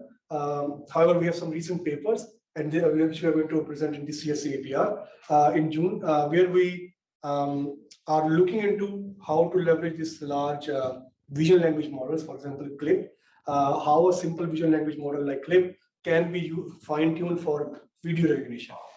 So something like this. So we have been looking into that aspect as well. So the same thing is also, I talk about open world problem formulation, right? Now this has been adapted for open vocabulary, and where we are also leveraging, the language part as well. So there has been a subtle adaptations that has been made, but essentially some of the core problems are kind of staying the same. And also very recently there have been a lot of seismic shifts happening in vision. So right now, one direction is leveraging vision language models or taking the LLMs or pure language models, but also now there is a recent surge of pure vision foundation models as well. For example, this segment anything model that has been released, this short form SELM, have really kind of changed a lot of things, right, in computer vision. So I believe in the next 1 year or so, we are going to also witness a lot of foundation pure vision models as well, not only just looking into how we can adapt LLMs, or vision language models together for vision tasks. So I think this is a very exciting space, but it's going very fast. Thank you very much. Thank you. Maybe I have a quick question about it's more like a philosophical sure. question in computer vision. Because as we all know, recently there are a lot of foundation models or vision language based foundation models appears. But they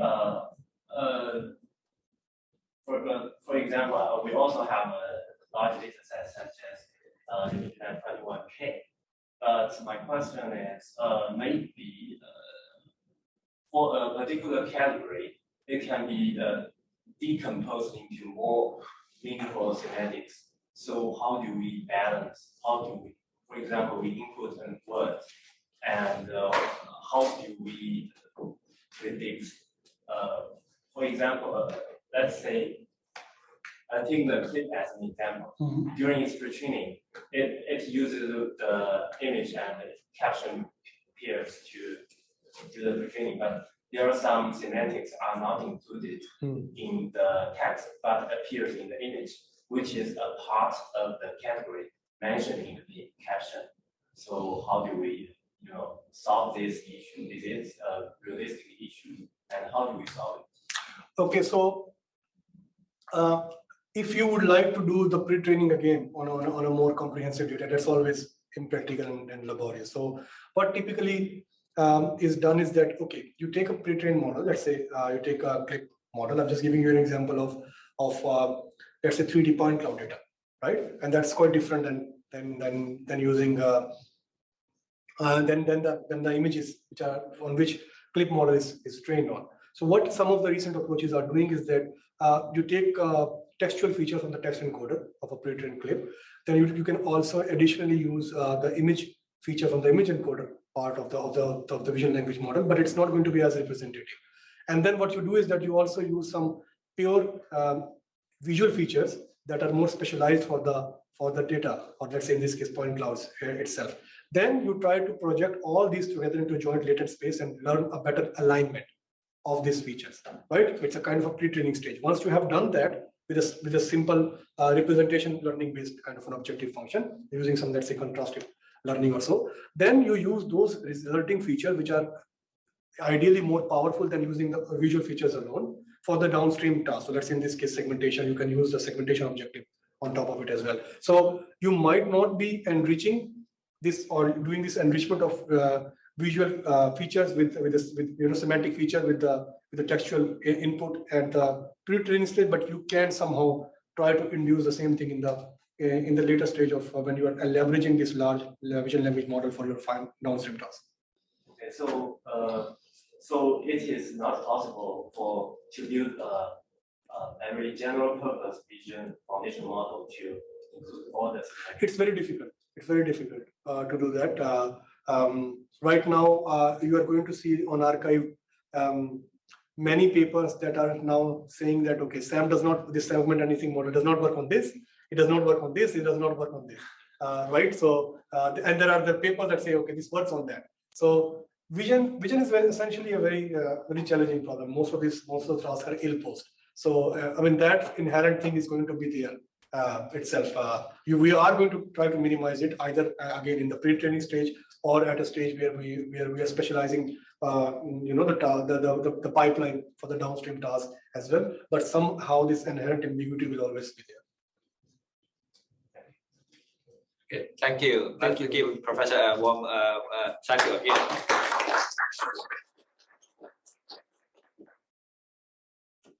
Then we go to the next talk. We don't have him. I'm afraid the last speaker is not in the online yet. Okay, let me quickly contact him. And we must need to finish in in 30 minutes, right? 25 minutes. 25 minutes. Okay.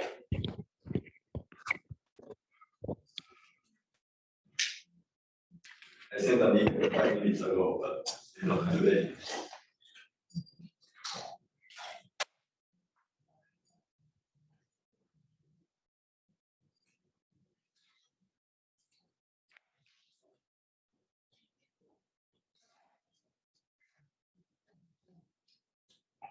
Okay, maybe let's wait 2 more minutes. Okay, if the speaker is not available, then we just end the workshop.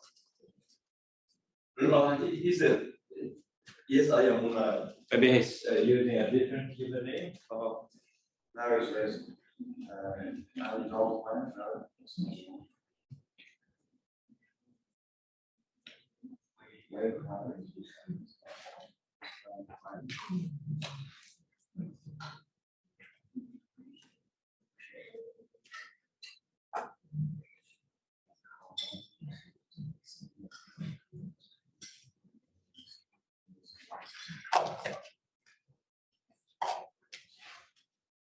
I just asked what's his.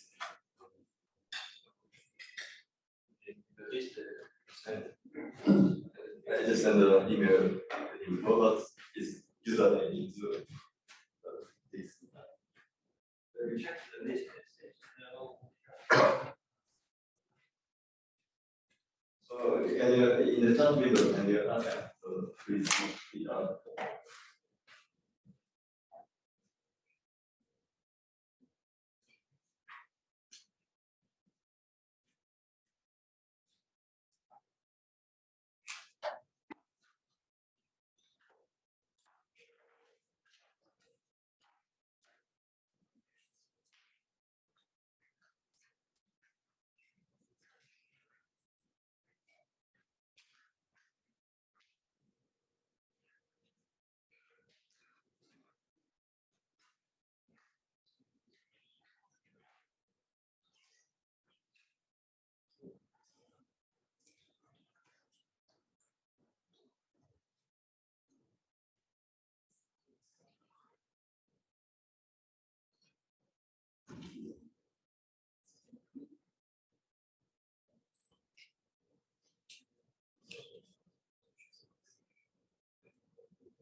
Okay, now it has been just wait 5 minutes. Yeah, I will emphasize that. So hello everyone. So we have our last talk. The talk will sorry. be presented. Can you hear me now? You're welcome. Yes. Now please allow me quickly introduce you and for the talk because there's another meeting, so we have to finish the talk in 20 minutes. Is that okay? Yeah. So Dr. Wei Huang is a postdoc fellow at the RIKEN-AIP team of computational learning. Yes, we can hear you.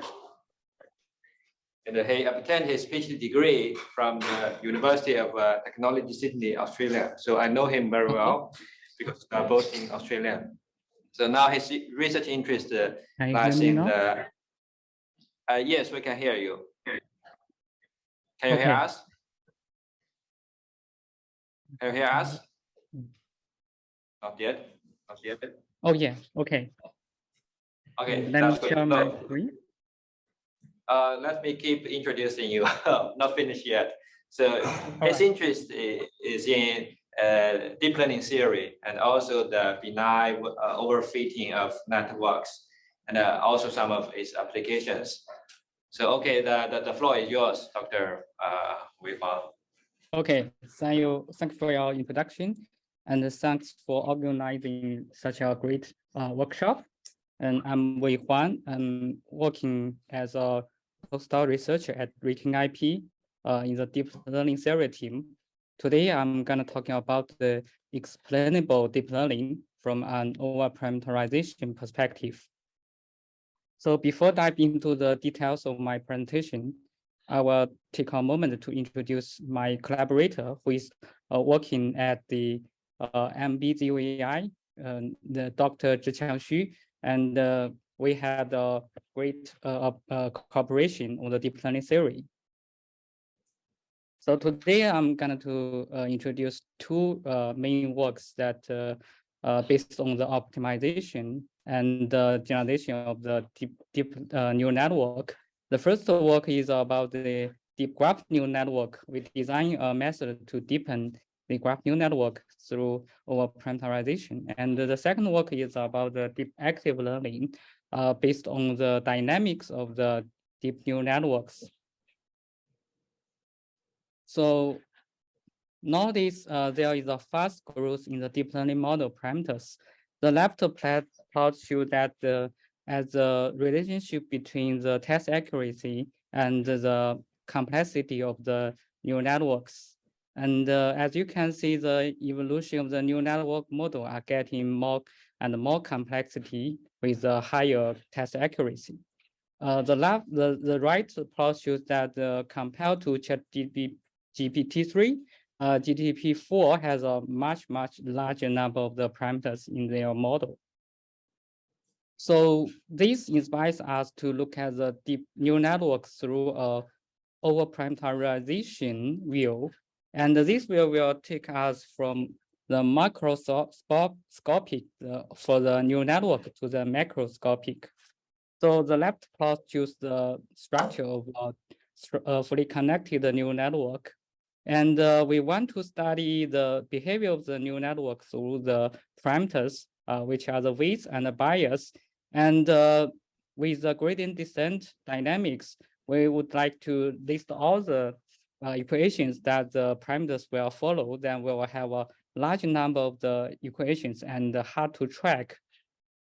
So we then go to the macroscopic view, and inspired by mean field theory, we can take the number of the neurons in each layer to be infinite.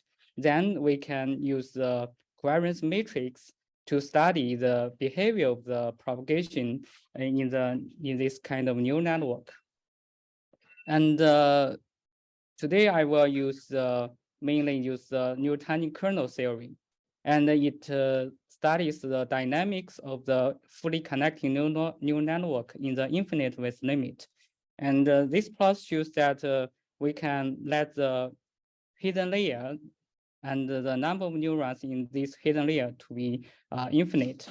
Then the behavior of the dynamics of the neural network are governed by the Newtonian kernel. Here I will give a brief introduction. And we consider a fully connected neural network. And we can write down the gradient flow for the parameters and the output functions. And the first equation is the gradient flow equation for the parameters. And we use the chain rule to expand the dynamics for the output function. And we find that we can write down a kernel function here, which is theta, and it's inner product between the derivative of the output function to the parameters. And then we find that we can use this kernel function to describe the dynamics of the output function. However, we have two problems. The first is that at initialization, the neural networks are initialized by something like a Gaussian random initialization. Then this kernel can be stochastic. The second problem is that this kernel evolves with time, which means that in different training steps, the kernel are different. So fortunately, people find that in the infinite width limit, this kernel had a good property. The first property is that at initialization, the kernel is deterministic, which means that even the initialization are from Gaussian initialization, but the kernel can be deterministic. Then during the training, the kernel will stay constant, which means that the kernel does not change in the infinite width limit. With these good two properties, we can again write go back to the dynamics of the output function, and we find that this equation is much simpler, and we can further assume that the loss function is a mean squared error loss. Then we can directly write down the equation that the output function will follow during the training.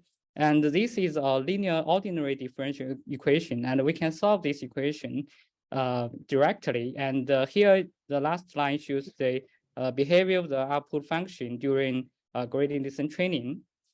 And this equation describes how the neural network output function will evolve during training. And we can go further, like if we let the time t to be infinite, then this term will be 0, and also this term will be 0.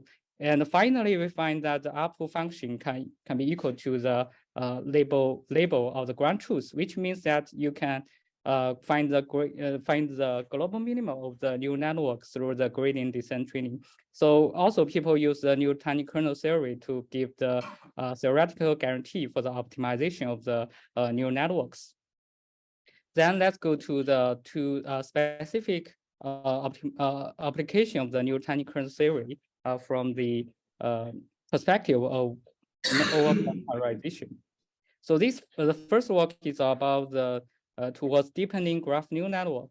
So this plot shows the overview of the information propagation in a graph neural network. And in the graph neural network, here the left part is the input of the which is a graph. Then we define the propagation unit, which also the depth of the graph neural network, which means that the number of the propagation unit in this network will be the depth of this network. And in each propagation unit, there are two operations. The first one is the aggregation, which aggregates the information from neighborhoods to their central nodes, and followed by the MLP, which can be fully connected neural network. And people find that different from the computer vision, the graph neural network has a problem called oversmoothing. And this plot shows that we do the node classification task using graph neural networks on 3 graph data set. And as we increase the depth of the graph neural network, we can find that both test accuracy and the train accuracy will decrease very fastly. And usually we can achieve the best performance for graph neural networks with a shallow depth, like 2 or 3 layers. So this phenomenon inspire us. Can we study theoretically characterize the trainability of a graph neural network, and also try to understand why deep graph neural network fail to generalize? And the second research question is that, can we further design an algorithm to deepen the graph neural network, benefiting from our theoretical investigation? So as we introduced before, the neural tiny kernel can describe the trainability of an infinitely wide neural network. And we extend this neural tiny kernel technique to the graph neural network, and we call it GNDK. And it can describe the trainability of a graph neural network. And we try to study the behavior of this GNDK in the large depths. So as we introduced for the graph neural network, there are 2 operations. The first is aggregation. So we use this equation to formulate the aggregation in the graph neural network. And the equation 3 is a corresponding neural tiny kernel based on the aggregation. And the equation 4 is a neural tiny kernel propagation equation correspond to the nonlinear transformation in the graph neural network. So with equation 3 and 4, and we can obtain the final graph neural tiny kernel recursively using equation 3 and 4, and finally we can obtain the graph neural tiny kernel for the graph neural network. And this theorem shows the behavior of the graph neural tiny kernel in your graph neural network with respect to the depth. So here L is a depth of the graph neural network, and we find that the GNDK each element in the GNDK will converge to an identical value in an exponential rate. And this means that the GNDK matrix, as the depth tends to infinite, this GNDK matrix can be singular. And this is not a good property that in the optimization of the neural network. And this implies that as you increase the depth of the graph neural network, the GNDK will show that the trainability will drop very fastly, and it exactly reaches the exponential rate. And we find that the mechanism that induces this phenomenon is that the probability, the transition matrix that correspond to the aggregation operation is a probabilistic transition matrix. And this can lead to the exponential drop in the trainability of the graph neural network. And people may ask, inspired by like a residual connection in the computer vision neural networks, and to ask if the residual connection can help the graph neural network to be like deep. So we also study this problem, and we apply our theoretical framework to study the GNDK behavior of a residual graph neural network. However, we find that the behavior of this GNDK with residual connection also converge to an identical value in an exponential rate. The difference is that this convergence rate is different. And we find that with residual connection, the convergence rate is slower, but it's still the exponential convergence rate.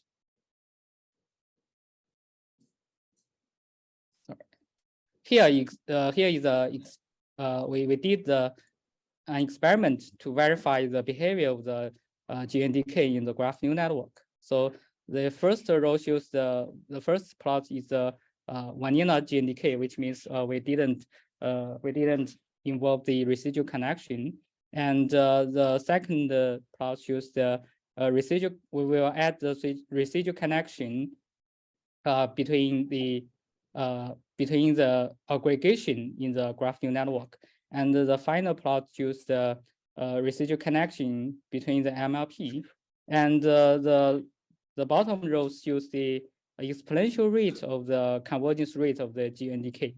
So we indeed verify that the convergence rate of the GNDK in the residual connected aggregation can be slower, but it's still the exponential convergence rate. So to better solve, then this comes to our second part of this research. We try to design an algorithm to solve the problem of this deep graph neural network inspired from the theoretical investigation. And we find that the root of this problem that the aggregation or the aggregation operation correspond to this matrix A, which is a probabilistic transition matrix. And the premise this fact is that the graph G is fully connected, and we can try to break down this condition and try to solve the problem. And so that we propose an algorithm called critical drop age, which is also inspired by the critical population theory. So here I will give a simple explanation. Can you hear me? So because we have a meeting in very soon, so is that possible you finish the talk in about 8 minutes? Sorry for this. Is that okay? Finish the talk in 8 minutes. Okay. Can you hear me? Yeah. Yeah. Thank you very much. So okay.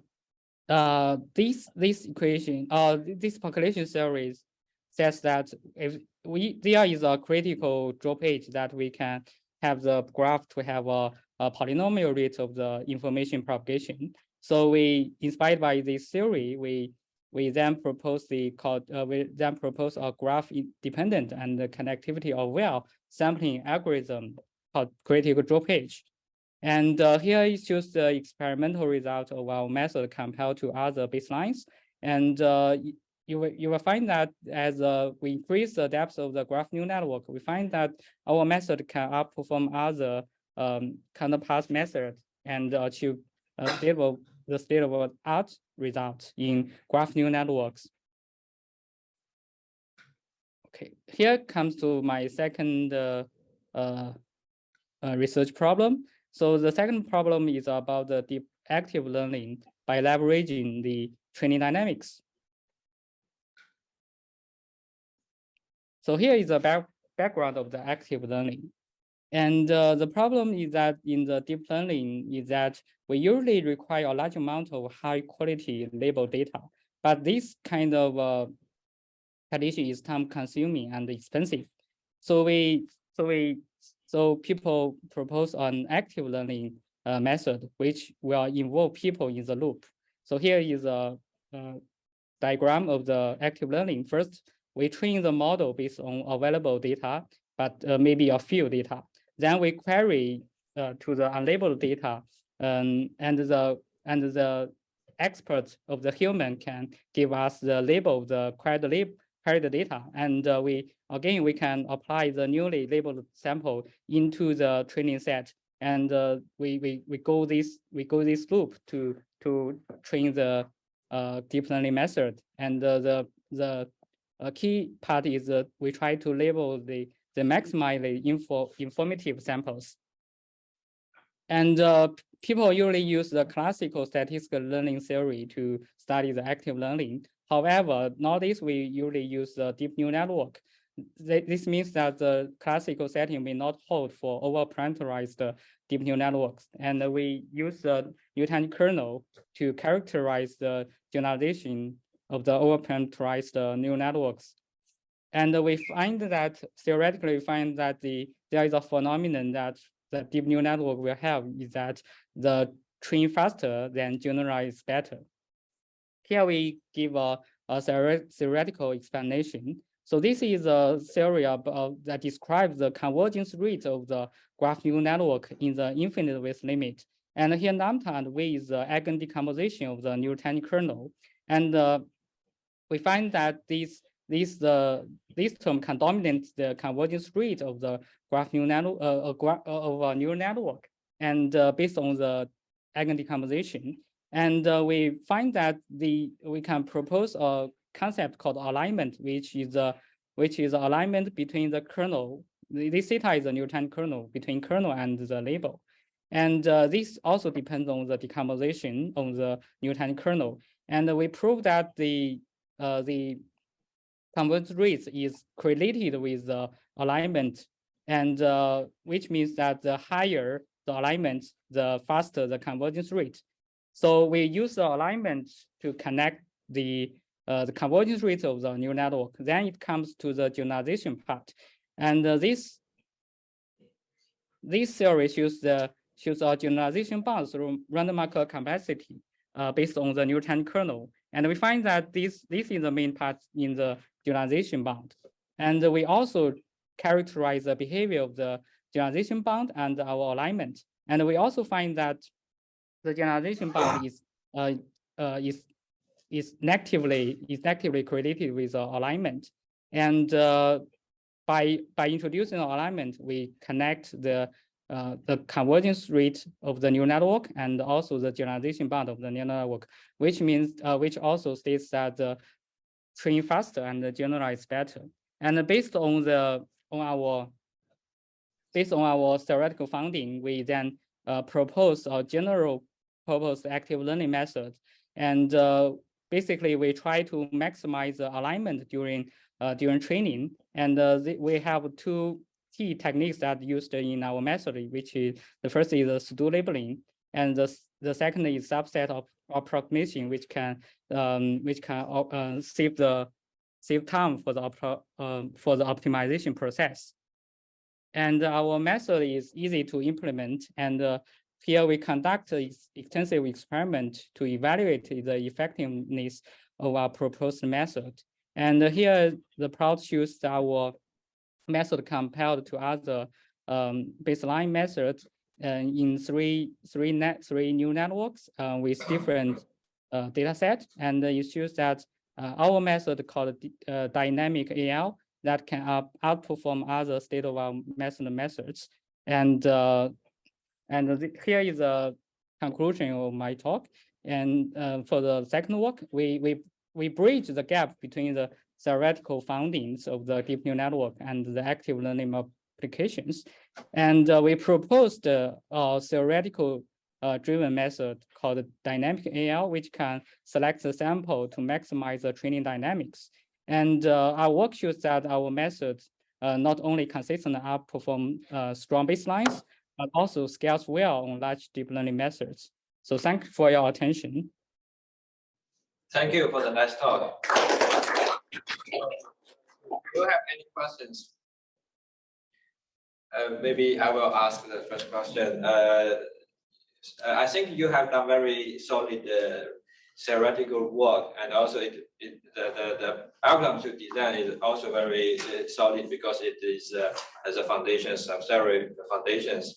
So my question is about the active learning, because now the unsupervised learning is very popular for the large data set, right? It seems that for some cases the active learning is not a choice. So can you give us some insight for when should we use the unsupervised learning method and when should we choose the active learning method? Yeah, thanks for your question. And compared with unsupervised learning, I think active learning when we can like have human experts in the loop. And we also find that active learning method do not require much larger number of labels. So in some like situation when human experts we can involve them in the loop, and they can provide the exact label of the in the case. And in this case, I think we can use active learning. Okay. Yeah. Thank you. Any other questions? Okay. If not, we thank Dr. Wei Huang again for the very nice talk. Thank you very much.